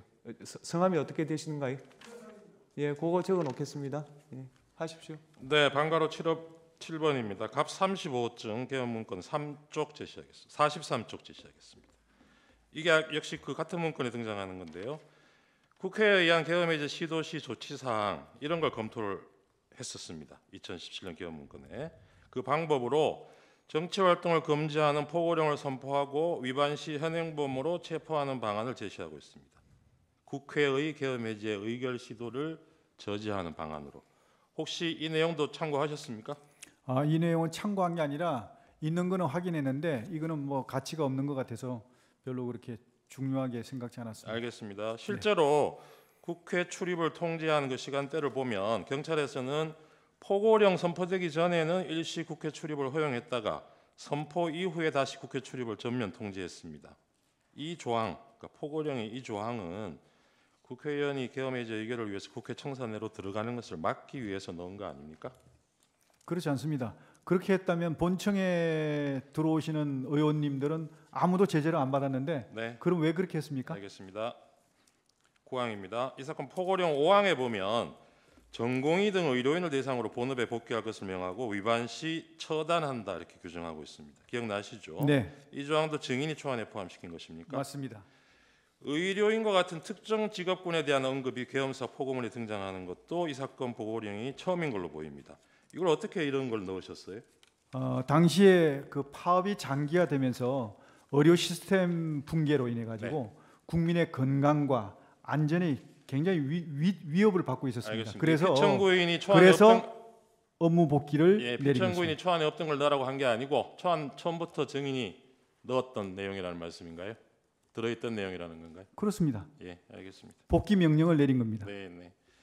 10항입니다. 갑 34호증의 6 피청구인의 페이스북 게시글 6쪽입니다. 2차 탄핵 표결을 앞둔 12월 12일 날 대국민 담화에서 피청구인이 계엄 선포 이후로 부정선거를 언급하고 있는 글이 올라온 적이 있습니다. 혹시 이걸 보신 적 있습니까? 처음 봤습니다. 네. 그다음에 1월 15일 피청구인 페이스북에 자신의 이름으로 올린 글에서 부정선거 증거가 너무 많다. 선거소송 투표한 검표에서 엄청난 가짜 투표지가 발견되었다. 이렇게 얘기한 적이 있는데 이거 내용 혹시 보셨습니까? 예, 보셨습니까? 어떤 걸 지금 여기서 지금 보고 있습니다. 아니요. 이 시점에. 이 시점에는 예. 못 봤습니다. 그 뒤에도 이 페북 글을 실제로 보신 적은 없으시죠, 그러면? 제가 볼 아마 여건이 안 됐을 겁니다. 네, 네. 알겠습니다. 평소에도 부정선거 얘기를 많이 하셨나요, 피청구인이? 부정선거에 대해서는 관심을 많이 가지신 게 그중에 잠깐만 좀 말씀드리겠습니다. 잠시만요. 제가 부정선거 증거가 너무 많다 이런 얘기도 하신 적이 있습니까? 예, 왜냐하면 그러면 실제로 이 사건 탄핵 청구 답변서에도 피청구인 측에서는 부정선거를 배선계엄 선포의 중요한 이유로 들고는 있습니다. 그런 것 같으면 계엄 선포 대국민 담화에서는 그 얘기가 왜 한마디도 없었죠? 왜 그러냐면요, 부정선거와 관련한 것은 의혹이 굉장히 많고 방금 우리 변호사님 말씀하신 대로 청구인 말씀하신 대로 의혹이 굉장히 국민적 의혹이 많고 여기서는 부정선거의 증거가 너무나 많다 이렇게 정보도 말씀하셨죠. 많지만 아직까지 그것이 확인된 게 없습니다. 그래서 이것을 공식적으로 부정선거가 많다 이렇게 얘기할 수 없기 때문에 알겠습니다. 담화문에는 안 넣었지만 네. 이런 어떤 국민적인 알겠습니다. 의혹을 해소하려면 반드시 실체 확인이 필요하다. 18항으로 그래서 넘어가겠습니다. 실제로 투입이 된 겁니다. 그날 계엄 선포하던 저녁에 7시 20분경에 종로구 삼청동에 있는 대통령 안가에서 대통령, 피청구 그러니까 증인, 조지호 경찰청장, 김봉식 서울청장 이렇게 만난 적이 있죠.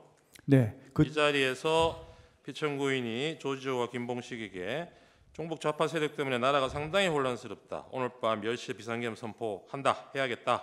계엄이 선포되면 계엄군이 국회 여러 장소에 출동할 것이니 경찰이 나가서 국회 통제 잘해달라. 이런 얘기 하셨죠. 뭐 정확한 표현은 기억 안 납니다만 네. 하여튼 뭐 증인 이 자리에서 김봉식, 조지호한테 아까 그런 A4 용지 한 장씩 나눠주셨다는 거죠. 예, 그렇습니다. 여기에 보면 뭐 2200 국회 2300 민주당사 이런 내용으로 적혀 있다 그래요. 네, 앞에 숫자는 시간을 얘기하는 거겠죠? 아마 그럴 겁니다. 네. 여기에 뒤에 장소가 민주당사, 선거관리위원회, 국회, 방송사 MBC, 여론조사 꽃 적어서 주신 거 맞습니까? 아마 기억을 정확히 못하긴 하여튼 그런 부분이 들어가 있습니다. 네. 꽃하고 뭐 이런 게 서울청장 거하고 경찰청장 거 문건 중에 혹시 다른 내용이 있습니까? 동일합니까? 동일합니다. 예. 24항으로 넘어가겠습니다. 계엄군 상당수 계엄군이 실제로 계엄 선포하기 전에 이미 출동할 대상 건물 주변에 이동해 있었던 것으로 보이는데 이건 증인이 그렇게 명령했기 때문인 네, 거죠? 그렇습니다. 네. 알겠습니다. 26항으로 넘어가겠습니다. 증인 11시 50분 당일 밤에 23시 50분에게 곽종근에게 707 특수임무단 병력 추가로 국회에 투입하라고 지시하신 적 있죠? 네, 그때 이제 병력이 지금 본청에 들어가 있는 병력이 너무 적은 것 같아서 추가 알겠습니다. 가능하냐 그랬더니 예. 707 인원이 좀 예.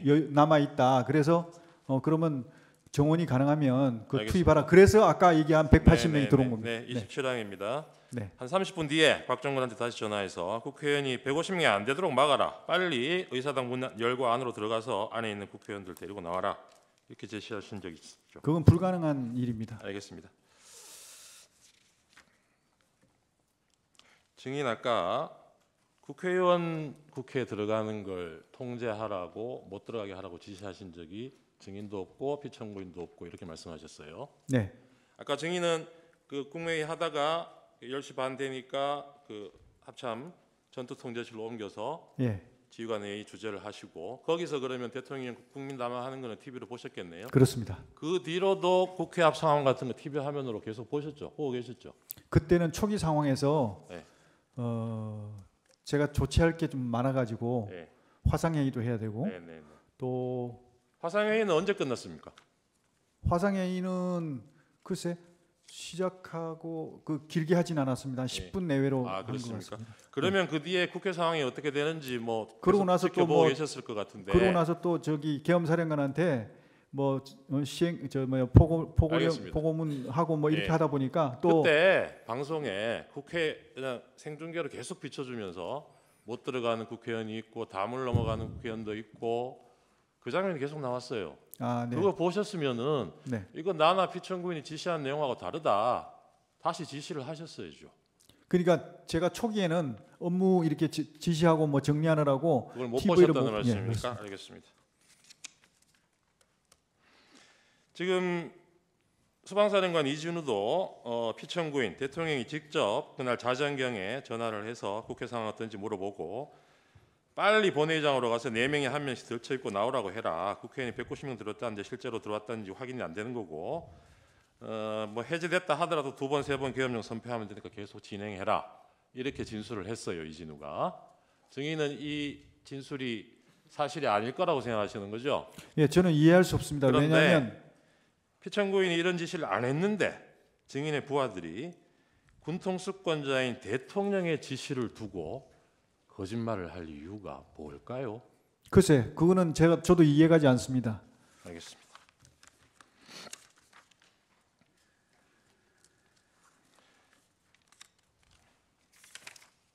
아까 추신문에서 의원들을 끌어내라고 한 것이 아니라 국회 안에 들어가 있던 요원들을 빼내라고 한 것이다. 이런 취지의 네. 답변을 하셨죠. 네. 이 본회의 의사당 안에는 들어가 있던 요원들이 있었습니까? 없었습니다. 없었죠. 그리고 의원들이 아니고 요원들일 것 같으면 이 군인들이라는 얘기잖아요. 그렇습니다. 그러면 그 철수하라고 그냥 말로 지시하면 되지 뭘 끌어냅니까? 그게 아니고요. 지금 이제 우리 군 병력들 요원들하고 국회 그 있는 직원들하고 이렇게 지금 밀고 당기고 하면서 굉장히 혼잡한 상황이 있어가지고 제가 그 상황을 보고 받는 순간 야 이거 잘못하다가 알겠습니다. 압사 사고가 나겠다. 네네. 그래서 이렇게 되면 국민의 피해도 생기지만 우리 장병들도 피해 생기니까 네. 일단 빼라. 예, 그래야만 알겠습니다. 이게 이 저 충격이 완화될 수 있지 않냐. 알겠습니다. 그 얘기입니다. 예, 32항으로 넘어가겠습니다. 포고령 발표된 이후에 11시 23분경에 계엄사령관 박안수에게 전화해서 조지호 청장에게 포고령에 대해서 알려주라고 지시를 했습니다. 누가? 대통령이, 피청구인이. 혹시 이 내용 알고 계십니까? 보고받지 못했습니다. 맞지 못했어요? 네. 예, 알겠습니다. 증인 비상계엄 해제 요구한 가결이 그날 1시 뭐 조금 넘어서 됐잖아요. 그 전에 한 30분 전에 여인영에게 다른 사람 제쳐두고 앞에 알려줬던 그 명단 중에 다른 사람 제쳐두고 이재명, 우원식, 한동훈 3명을 우선 체포해라. 이렇게 지시하신 게 있습니까? 없습니다. 그러면 여인영도 그렇죠. 이런 지시를 안 받았는데 여인영이 그 앞에 받았던 14명 중에 이 3명을 특정해서 우선 체포하라고 지시할 이유가 뭘까요? 그 상황 자체가 그때 아까도 말씀드렸지만 혐의도 없고 체포할 수 있는 기구도 구성이 안 됐습니다. 알겠습니다. 구성이 안 돼 있는데 무슨 놈을 체포를 합니까? 네, 네. 이 명단은 누가 정해준 겁니까? 14명.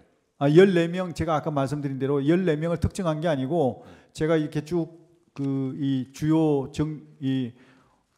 포고령 위반 우리가 있는 그런 어떤 정치인들 주요 인물들을 이렇게 쭉 얘기해주고 그리고 이제 네 그리고 또 그 관심 있는 인원들 이런 알겠습니다. 어떤 몇 명이 예. 얘기해주고 이렇게 했지 몇 명을 딱 특정해서 얘기한 게 아닙니다. 네, 예, 알겠습니다. 그만하겠습니다. 네. 예, 제재 주시면 3분 하십시오. 주시면은 제가 그냥 하십시오. 잠깐 하겠습니다. 그 포고령과 관련해서 그 아마 제 기억에는 12월 1일 또는 2일 밤에 네. 우리 장관께서 제 관저에 네. 그걸 가지고 오신 거로 기억이 됩니다. 네. 기억나시죠? 맞습니다. 예. 네.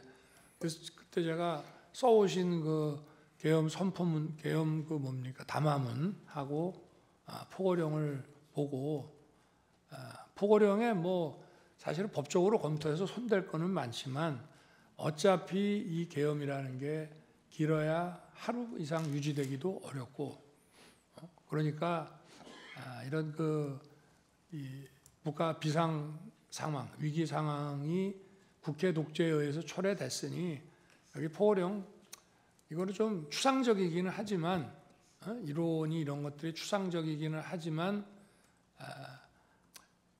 그런 어떤 상징적이라는 측면에서 집행 가능성은 없지만 이게 상해법규에도 위배되고 내용이 구체적이질 않아서 집행 가능성도 없는 거지만 뭐 그냥 놔둡시다라고 말씀을 드리고 그냥 놔뒀는데 뭐 기억이 혹시 나십니까? 예, 제가 이제 느낀 것은 네. 대통령께서 평상시보다 이렇게 좀 꼼꼼하게 안 보시는 것을 제가 느끼면서 네. 평상시 이제 대통령 업무를 하시는 스타일이 항상 법전을 먼저 찾으시거든요. 네.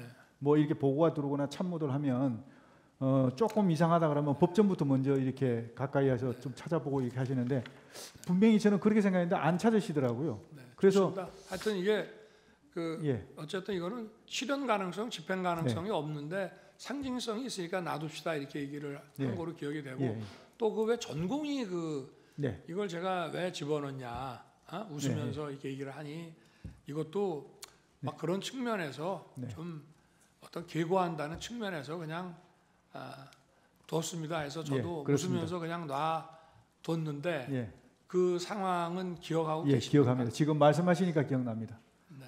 네, 그렇습니다. 아까 삼청동 안가에서 조지호 김봉식 청장을 만났을 때 네, 그 문건을 주었고 22지 23지에서 민주당사하고 여론조사 꽃 얘기가 나왔습니다. 당초에 대통령께서는 국회와 선관위 이외에는 군대를 보내지 말라고 했다는 건 틀림없는 사실이죠. 네, 네. 근데 민주당사하고 여론조사 꽃은 장관께서 왜 그렇게 다시 추가를 하신 거죠? 사실 그 민주당사하고 여론조사 꽃은 우선순위에서 떨어지는 것이었습니다. 예. 우선순위는 대통령 말씀하신 대로 국회하고 선관위였고요. 여기는 병력이 나중에 제한되다 보니까 나중에 이제 후속하는 인원들이 시간을 봐서 이렇게 투입하는 걸로 그렇게 생각을 했었는데 요 인원들에 대해서는 나중에 결과적으로 보면 그 투입하는 과정에서 계엄이 해제돼 버렸습니다. 그래가지고 결국은 투입이 안 된 건 그런 상황이죠. 그게 제가 한번 지금 이제 국회 독재가 이런 망국적 위기 상황의 주범이라는 차원에서 질서 유지와 그 상징성 측면에서 국회에 군을 투입했지 않습니까? 그렇기 때문에 그와 연관해서 민주당을 생각했던 것이고, 예, 그렇습니다. 그리고 여론조사 중앙 선관위를 스크린해보라고 했는데 거기에는 이 부정선거의 시스템 중에 네. 한 축을 담당하는 게 여심위와 여론조사의 그 어떤 문제점 이런 것들도 같이 있기 때문에 맞습니다. 대표적인 거로 이거를 연관해서 골랐던 거죠. 예, 맞습니다. 근데 그 계엄 선포한 날 저녁에 그 얘기를 저한테 해서 제가 절대 하지 마라. 민주당에 보낼 거면 국민의힘도 보내야 되고 그건 안 된다 하고 꽃도 제가 자른 거 그 얘기 들으셨습니까? 나중에 네, 여론조사 예, 꽃하고 여기 예. 들여보내면 안 된다. 예, 나중에 지시하신 것을 네. 들었습니다. 저 청구인 측에 5분 제제 반대 신문 기회 드리겠습니다. 네, 감사합니다. 36호증의 36번의 가항. 증인 문상호한테 그리고 노상원도 마찬가지죠. 여인영 성관이 출동 지시 하신 적이 있죠. 예, 그렇습니다. 예. 다항으로 넘어가겠습니다. 갑 15호증의 1 증인 기소에 관한 검찰 보도자료 10쪽 제시하겠습니다. 여기 보면 노상원, 문상호, 여인영 등이 성관이 서버를 확보하고 직원들을 체포할 계획을 세우고 이런 장비들을 준비해서 출동을 합니다. 이렇게 구체적인 내용까지는 증인이 지시하신 건 아니겠죠? 이런 것까지 장관이 네, 관여할 사안은 아닌 것 알겠습니다. 같습니다. 아까 체포 명단에 보면 체포 명단 아니라고 하시니까 하여튼 그 명단에 보면 포고령 위반 우려가 있는 사람들 김명수 전 대법원장하고 권순일 전 대법관이 포함되어 있어요. 이거는 증인이 지목해 주신 겁니까? 아니면 여인영이 자기가 적은? 거기 이제 그 포고령 위반 사항에 관련된 주요 정치인 분들도 계시고 거기 이제 권순일 이렇게 대법관 하신 그분들은 이제 그 어떻게 보면 사회적인 관심 이슈가 되는 분들이기 때문에 한번 나중에 기회가 되면 확인을 해볼 필요가 있겠다. 팩트를 한번 확인해 볼 필요가 있다. 그런 차원에서 들어간 것이지 그분을 무슨 뭐 어떻게 해가지고 하겠다 이런 뜻이 아니었습니다. 네, 알겠습니다. 아까 포고령에 대해서 피청구인도 그렇게 취지로 묻으셨고 증인도 동의를 하신 것 같은데 포고령이 집행 가능성이 없고 뭐 실효성이 없는 것으로 생각했다 이런 취지신 거죠? 예? 포고령이 집행 가능성도 없고 실효성도 없다. 아까 피청구인이 그렇게 말씀하셨어요. 대통령께서 그렇게 말씀하셨지만 주무장관은 그렇게 생각지 않습니다. 아, 그래요? 네, 그러면 효력이 있으니까 그렇습니다. 실제로 집행하려고 하셨겠네요. 당연히 그렇게 하는 게 맞다고 생각합니다. 네, 그래서 그 뒤에 나중에 이재명 대표 뭐 몇 사람을 포고령 위반으로 고발도 하셨죠. 그런 적 없습니다. 이재명 없습니까? 대표로요? 제가? 예. 제가요? 언론의 보도는 그렇게 되어 있습니다. 저는 본인이 하신 게 아닙니까? 예, 그건 알겠습니다. 저기 마지막으로 이 비상계엄에 실패한 가장 큰 이유가 뭐라고 생각하십니까? 예? 이 비상계엄에 실패한 가장 큰 이유가 뭐라고 생각하세요? 비상계엄을 실패했다. 저는 뭐 실패 성공이라고 생각지는 않습니다. 왜냐하면 애당초 이렇게 대통령께서 아까 말씀 계셨지만 이게 뭐 오래 할 것은 아니라는 생각을 가지고 계셨고 실제로 인식 자체가 그 다수당의 어떤 그런 그 폐악질 이런 어떤 국회 이 폐악질에 대해서 경종을 울리는 차원이었기 때문에 이번에 이런 경종을 충분히 국민들께 울렸다는 측면에서는 그렇게 저는 뭐 실패라고 생각지는 않습니다. 알겠습니다. 네. 그런 경고형이었다면 네. 그 국무위원들 모였을 때 이게 경고형이다 이런 얘기는 왜 안 하셨어요? 그런 걸 얘기하는 것은 그거는 전략적인 차원이지 그런 얘기를 하는 건 안 맞죠. 알겠습니다. 이 그거는 실패한 이유에 지휘관님만 알고 대해서 저는 그날 뭐 시민들이 빨리 모여가지고 경군하고 이걸 막고 그리고 국회에서도 신속하게 대처를 해서 막은 덕도 있지만 그 못지않게 중요한 이유 중에 하나가 이 현장에 동원됐던 군인들이요. 정희 혹시 본인 수사기록 한번 보신 적 있습니까? 네. 본인 수사기록 한번 보신 적 있어요? 저 그 수사기록이요? 영관급 장교들 진술의 내용 한번 보신 적 있어요? 그거는 못 봤습니다. 여기 보시면 대부분의 영관급 장교들이 이날 자신들이 무슨 임무를 받고 여기 가서 뭘 할지를 모르는 상태에서 출동 지시를 받고 갑니다. 근데 현장에 가서 보니까 내가 총을 들고 상대에 대적해야 될 사람들이 국회의원들이고 시민들이고 이런 거예요. 선거관리위원회고. 그래서 상당수 군인들이 이건 뭔가 아닌 것 같다. 이렇게 진술을 하는 사람들이 많습니다. 그런데 그 실패 요인이 아까 그런 덕도 있지만 저는 못지않게 큰 것 중에 하나가 이 증인이나 피청구인이 이 계엄에 말하자면 실행 인력으로 동원했던 이 군인들조차도 이 계엄의 명분을 설득하지 못했기 때문이 이렇게 생각합니다. 어떻게 생각하세요? 그것은 한번 나중에 평가를 해보겠습니다. 네, 이상입니다. 네.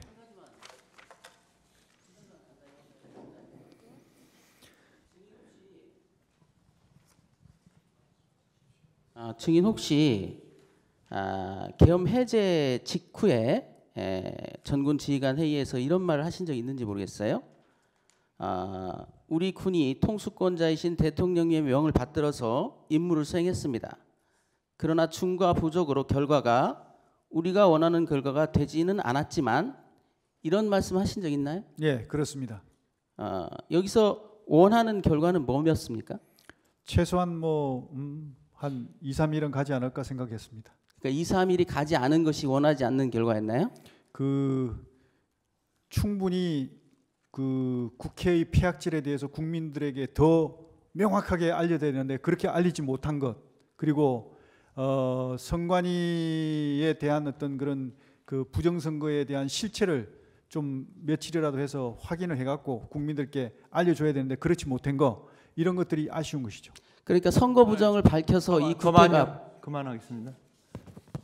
저 정영식 재판관님, 아니 잠깐 있으세요.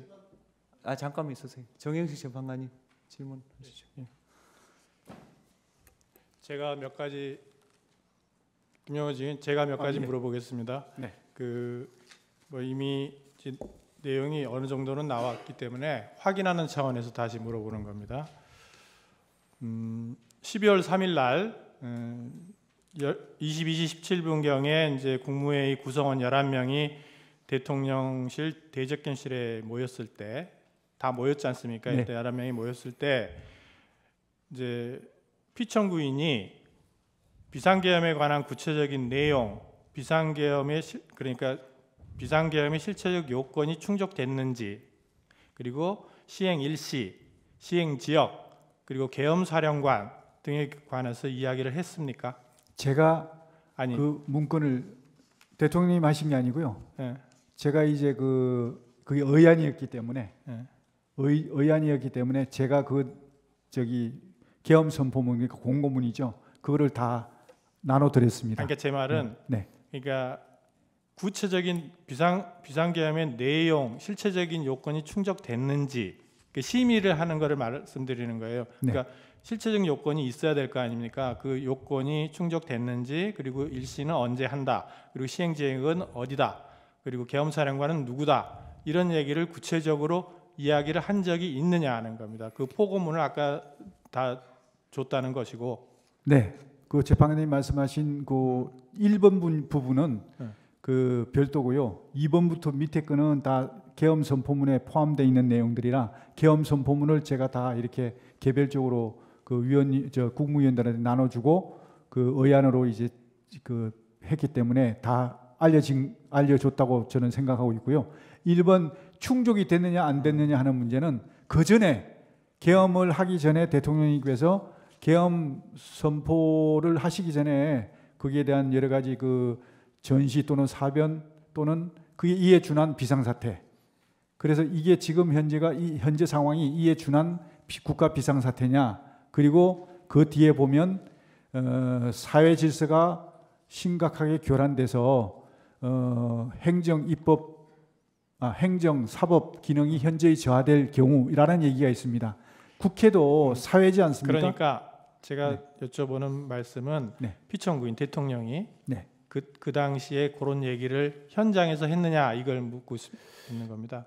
현장에서 11명이 모였을 때 11명 모였을 때 말씀하신 건 제가 못 들었고요.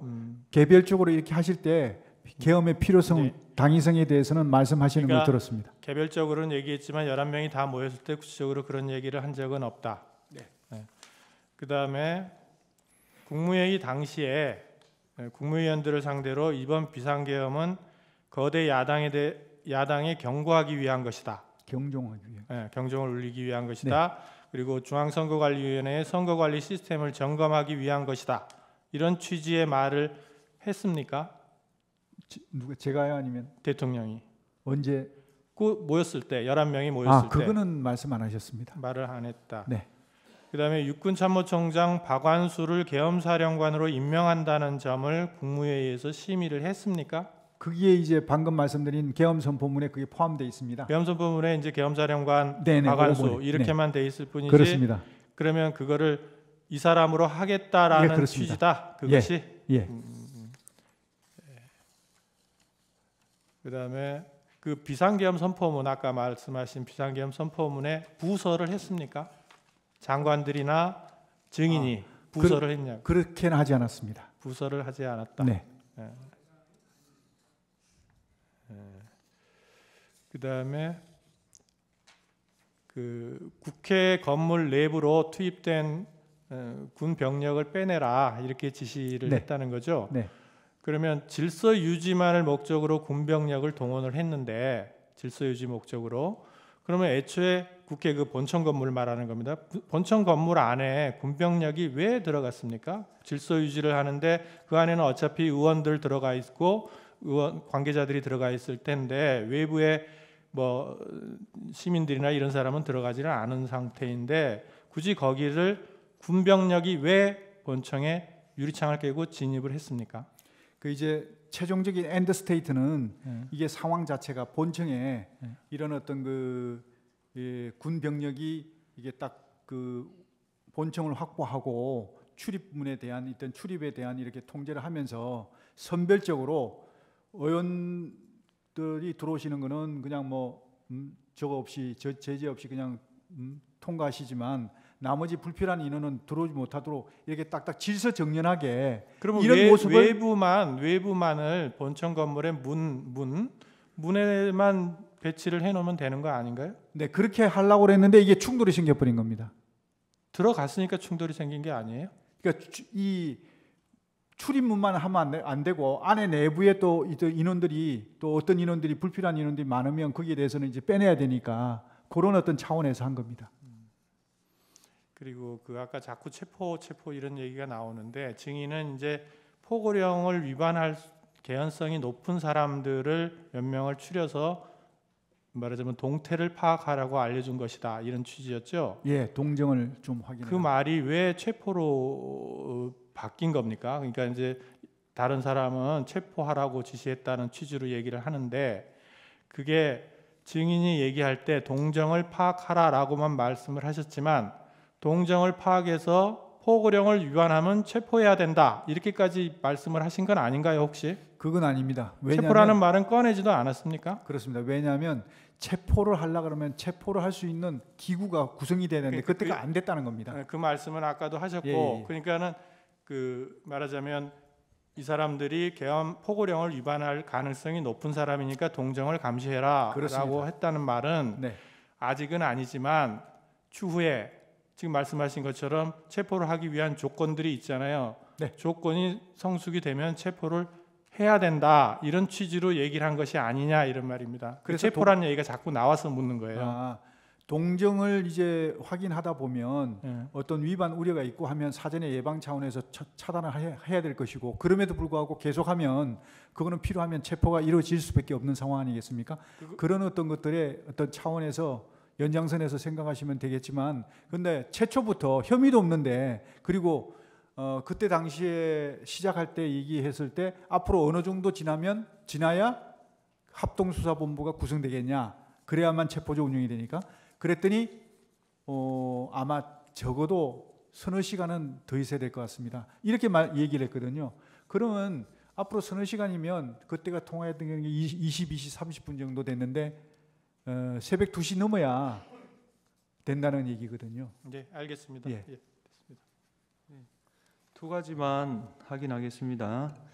정인이 2024년 12월 3일 그 국무회의를 하고 이제 피청구에 나가시고 그 다음에 국무회의장을 정인이 벗어났잖아요. 네. 그 시간이 몇 시입니까? 대통령하고 같이 나갔습니다. 동시에 예. 나갔습니까? 예. 그다음 두 번째 정인은 검찰에서 조사를 받을 때 변호인 입회 하에 하였고 그 다음에 조서를 확인한 후에 서명하였습니까? 예, 서명했습니다. 예. 아까 하실 거 있습니까? 예, 하시죠. 이거는 이 계엄이 무슨 실패한 계엄이라고 소추인 측이 주장하면서 군인들이 현장에 와 보니까 맞닥뜨린 상황이 국회라는 이런 민주 정체라는 것 때문에 군인들이 임무를 제대로 수행하지 않은 것이라는 말씀을 하셨는데요. 그거는 저도 마찬가지입니다. 저나 우리 장관이나 군 지휘관이나 다 우리 지금 실무급의 뭐 영관급이나 위관급 장교들이 다 정치적 소신이 다양하고 어떤 반민주적이고 부당한 일을 지시한다고 할 때 그거를 따르지 않을 것이라는 것은 저희들도 다 알고 있고, 그런 전제 하에서 이런 그 비상계엄 조치를 하고 또 그 조치에 따라서 필요한 소수의 그 병력 이동을 지시를 한 것이고, 그 병력 이동 지시는 합법적인 것이기 때문에 군인들이 거기에 따른 것이고, 그 이상 이 사람들이 오바를 하거나 무슨 불법 행위를 한 것은 아닙니다. 그래서 이거는 실패한 계엄이 아니라 좀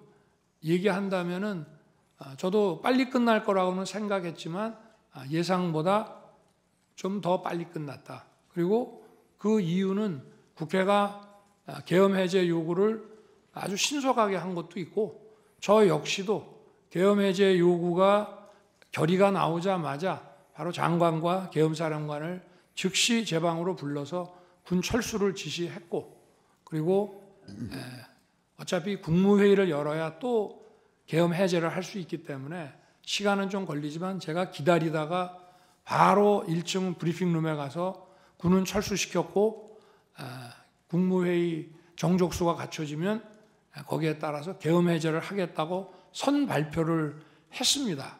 그렇게 해서 끝난 것이지, 계엄의 실패 원인이 뭐냐고 묻는 것은 그거는 다분히 어떤 의도를 가지고, 그리고 아까도 증인에 대해서 증인이 무슨 얘기를 하려고 하면은 자꾸 이렇게 딱딱 끊는데, 이 전체적인 이 상황에 대해서는 저희도 대한민국의 어떠한 군인도 그 정치적 소신과 입장이 다양하고 민주적인 어떤 철학을 다 가지고 있다고 생각하고 있습니다. 네, 이상입니다. 아니. 그 김영도 재판관님 질문하겠습니다. 예, 저기 그 갑제 29호증에 24 기획재정부 장관이라고 되어 있는 그 문건 혹시 가지고 계신 분 있으면 질문하신 게 좀 보여주시기 바랍니다.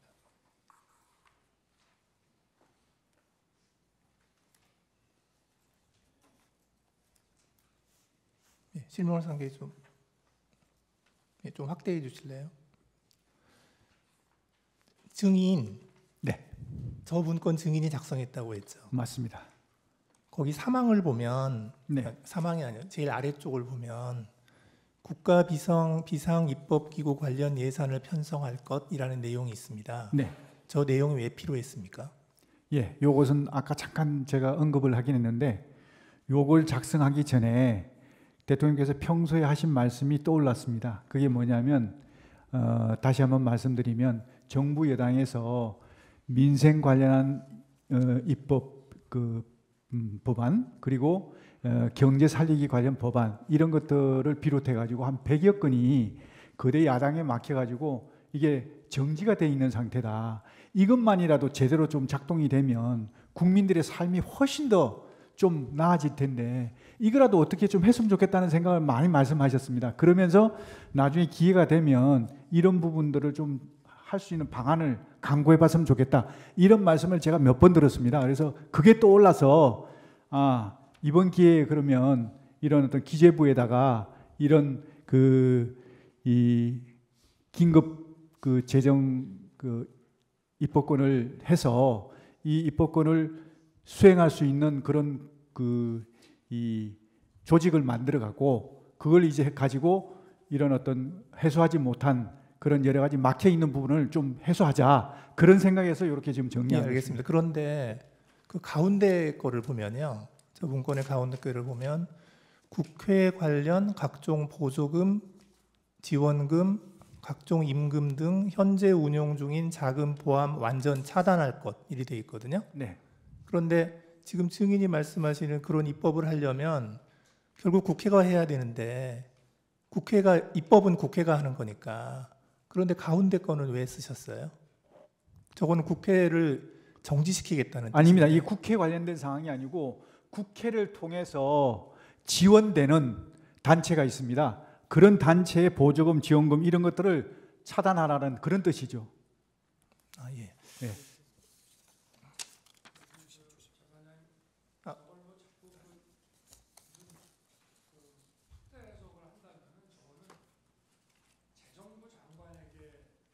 그 얘기할 사안은 좀 아닌 것 같습니다. 예를 들어서 저거를 국회의 존재를 부정하고 뭐 하는 그런 내용이라면은 저거는 기재부 장관이라는 거는 국회가 만든 예산을 그 예산 범위, 예산의 틀 내에서 무슨 일을 하는 것인데 저거를 만약에 굉장히 아주 극도의 정치적인 차원으로 이해를 한다면은 저거는 더구나 계엄에 대해서 반대를 하는 기재부 장관에게 줄 내용은 저는 아닌 것 같습니다. 그래서 기재부 장관에게 주무부처 장관이 저런 거를 전달했다 그러면은 저거는 좀 그 어떤 예산의 틀 안에서 한다는 취지로밖에 보지 않을 수 없는가 하는 게 저도 지금 문건을 보면서 갖게 되는. 근데 저기에 보면 네.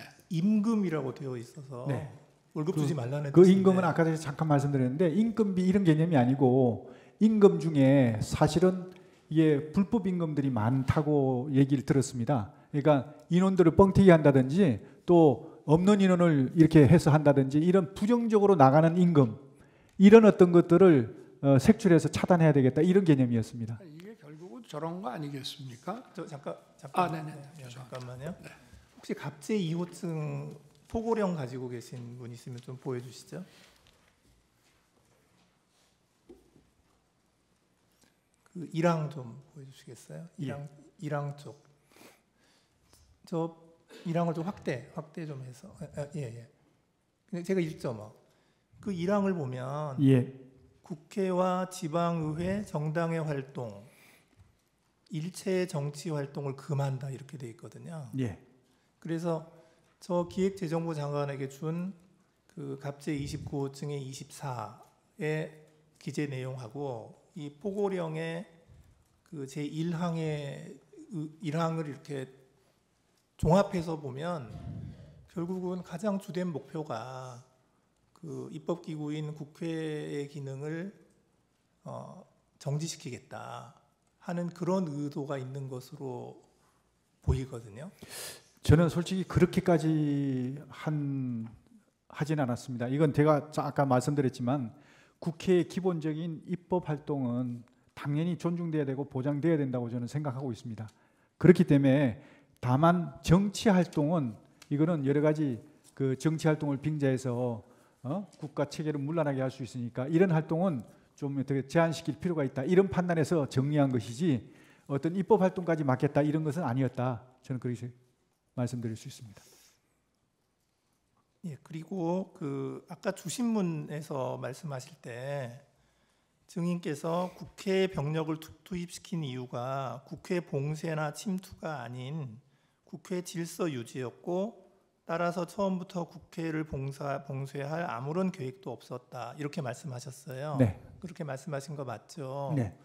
그런데 실제로 보면 국회의장께서도 그 출입구로 못 들어가서 담을 넘어서 들어갔고 그리고 일부 국회의원들께서는 그 차단한 병력들이 그 진출로를 열어주지 않아서 국회에 못 들어간 그런 경우도 있었거든요. 그래서 증인께서 말씀하시는 거하고 달리 실제로는 국회 봉쇄가 목표가 아니었나 하는 그러한 정황들이 많이 보이는데 그 점은 어떻게 생각하십니까? 네, 재판관님 말씀 존중합니다. 그런데 저는 생각이 좀 다른 게 말씀하신 대로 제가 만약에 봉쇄를 했다 그러면 국회의장님이 담을 넘어가서는 안 됩니다. 담을 넘어갈 수 없어야 맞는 겁니다. 봉쇄라는 개념 자체는요. 손에 손잡고 정말 울타리를 다 에워싸서 한 사람도 들여보내지 않는 것이 봉쇄입니다. 그런데 정말 많은 사람들이 담을 넘어갔다고 그러더라고요. 그건 봉쇄가 안 됐다는 겁니다. 그러니 출입구 위주로 출입구는 왜 막았을까요? 그러니까 출입구 위주로 이제 출입을 통제한 것이죠. 그러니까 출입 통제라는 의미가 출입을 통제한다는 의미가 출입을 완전히 전면 금지한다는 의미가 아니고 출입 통제라는 의미에는 근데 국회의원들을 막았잖아요. 국회의원들 통과를 중간에 다 시켰지 않습니까? 저는 그렇게 알고 있는데. 그게 막았다가 또 통과시켰다가 또 다시 막았죠. 그건 제가 잘 모르겠는데 저는 이제 거기서 통과를 시킨 걸로 좀 알고 있었거든요. 예, 알겠습니다. 선별적으로. 예, 이상입니다. 아니요. 예, 예. 이미선 재판관님 질문하겠습니다. 그 증인이 생각하는 이 사건 계엄의 목적은 거대 야당의 경종을 울리고 부정선거의 증거를 수집하기 위한 것, 이렇게 정리하면 됩니까? 네. 이 사건 계엄의 목적이, 다시 정리하겠습니다. 이 사건 계엄의 목적은 거대 야당의 경종을 울리고 부정선거의 증거를 수집하기 위한 것이다. 부정선거에 대한 증거를 수집한다는 것보다 부정선거에 대한 실체를 제대로 파악을 해서 그 부정선거에 대한 그 국민들에게 네. 이게 있었는지 없었는지, 정말 있었다면 없었다면 국민 부정선거 없으니까 걱정하지 마세요라고 얘기하면 될 것이죠. 이러한 이유로 비상계엄을 선포할 수 있다고 생각을 하시는 거죠? 그러니까 이러한 목적을 위해서 비상계엄을 선포할 수 있다, 이렇게 생각을 하시는 거죠? 그 비상계엄 요건은 네. 대통령님께서 판단하시는 것이기 때문에 알겠습니다. 그 요건에 대한 것은 대통령님 몫이라고 생각합니다. 그 국가 비상 입법기구 아까 말씀을 하셨는데 그 입법 권한을 실행할 기구를 아마 생각을 하신 것 같아요. 네. 예, 그게 그러면은 그 5공화국 당시에 국가 보위 입법 회의하고 좀 같은 성격으로 보면 되겠습니까? 아닙니다. 그거하고는 다릅니까? 전혀 다릅니다. 이거는 그럴 것 같으면 제가 국무총리나 그런 분한테 이걸 주지 왜 기재부 장관에게만 줬겠습니까? 기재부 장관에게 준 것은 기재부 장관이 할 수 있는 역할을 하라는 거거든요. 그래서 기재부 장관이 할 수 있는 게 그 역할입니다. 예, 시간이 많이 돼가지고 3분만 드릴 테니까 3분 내에 맞춰 주십시오. 예. 지금 비상 입법기구 단어 때문에 굉장히 오해가 있는 것 같습니다. 이게 비상 입법기구를 생각하셨을 때 이게 국회를 대신하는 입법기구를 생각하신 건 아니죠. 그럴 것 같으면 제가 기재부 장관에 주면 안 되고 국무총리한테 줘야 될 것 같아요. 이게 자꾸 과거에 국보위를 연상시켜서 국회를 해산시키고 국회를 대체하는 무슨 입법기구를 만드는 것처럼 오해를 하고 있는 것 같아서 예. 물어봅니다. 그거는 제가 이렇게 쓸 때 잘못 실수를 한 것 같습니다. 계엄을 선포한 사람은 대통령인 저 자신이니까 아까 계엄 선포의 이유를 그 장관에게 이렇게 물어보셨는데요. 계엄 선포의 이유는 야당에 대한 경고가 아니고요. 주권자인 국민에게 호소해서 엄정한 감시와 비판을 해달라는 것이지 야당에 대한 경고는 아무리 해봐야 소용이 없습니다. 야당에 대한 경고가 먹힐 거면 이런 비상계엄을 할 필요가 없습니다. 주권자인 국민에 대해서 한 것이고요. 그리고 국보위라는 말씀을 자꾸 하시는데 국보위라고 하면은 이 상황에서 기재부 장관한테 얘기한다는 것 자체가 완전히 넌센스고 국보위를 하는 만약에 상황이라 그러면 이런 거 줄 필요 없습니다.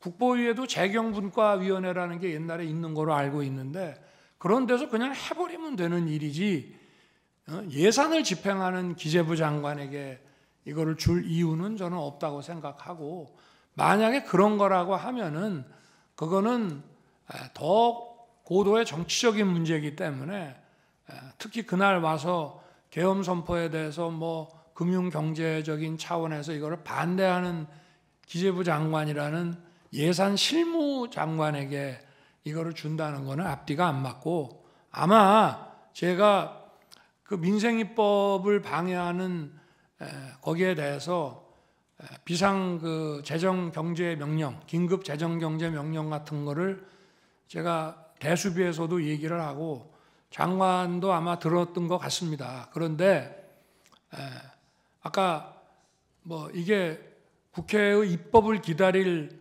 시간이 없는 거냐? 맞습니다. 입법을 하려면은 지금 몇 년을 했는데도 안 됐고 또 입법하는 데는 어마어마한 시간이 걸립니다. 자기들이 필요하면은 며칠 만에 그냥 통과시켜 버리지만 반대하면은 입법이 거의 봉쇄가 되기 때문에 시간을 아무리 가져도 할 수 없으니 선제적으로 긴급 재정경제 명령을 발했을 때 만약에 거대 야당이 반대를 해서 불승인을 하게 되면 또 이게 전부 사상 누각이 되는데, 이런 계엄 같은 거를 하는 상황에 국민들의 여론이라든가 이런 게 좀 바뀐다면 이런 걸 한번 검토해 볼 수 있지 않나. 저도 처음에는 무슨 말인지를 몰랐는데 오늘 얘기하는 거를 보니 그런 거는 같습니다. 그런데 지금 우리 재판관님들께서 의문을 가지시는 국보위 같은 개념이라면은 그런 거를 시행하려고 하면 아직 군이 출동하기도 전에 먼저 대국민 계엄 선포 담화를 하고 군이 1시간 후에 국회에 들어갑니다. 제가 물어봤습니다. 계엄 선포하고 군 이동 지시를 해라. 그러면 얼마 걸리냐? 그랬더니 1시간 이상 걸린다. 그러면 그 사이에 들어갈 사람은 들어갈 것이다. 국회가 개회 중이고 또 의원회관에도 많은 사람이 있고 소통관에도 또 인원들이 있기 때문에 또 아직도 예결위가 끝나지 않은 상태니까, 그래서 이거를 막지 않고 국회라는 이 시스템을 인정하는 한도 내에서 이걸 한 것이기 때문에 그렇게 한 것이고요. 뭐 일부 못 들어갔다라고 얘기를 합니다만은 그럴 수는 없습니다. 다 서울경찰청에서도 그 입구에서 전부 다 들여보냈고요. 군이 도착하기 전에 다 들여보냈고, 어디 통제가 한다 하니까 먼저 들어가려고 담을 넘어가신 분은 계실지 모르지만 190명이나 빠른 시일 내에 들어와서, 시간 내에 들어와서 이 계엄 해제 논의를 해가지고 계엄 선포 계엄 효력 발생 시간이 11시인데 1시에 벌써 계엄 해제 요구 결의안이 통과됐다는 것은 그 사실 자체만으로 보더라도 이거를 통제하고 막지 않았다는 것을 의미합니다. 네, 그렇게 말씀을 드리겠습니다. 네, 알겠고요. 혹시 국회 측에서 같은 시간 쓰시겠습니까? 예. 그러면 오늘 정인 장시간 고생 많으셨습니다. 예. 돌아가십시오. 예. 아까 채택을 보류했던 갑제 29호증 1257 정인 김용현 조서 채택합니다. 서정 요지 진술하실 때 갑제 29호증에 1257 같이 넣어서 해주시기 바라고요. 지금 시간이 저러니까 5시 20분에 속개하겠습니다. 속개 후에 서정 요지 진술 영상 재생하겠습니다. 네, 휴정합니다.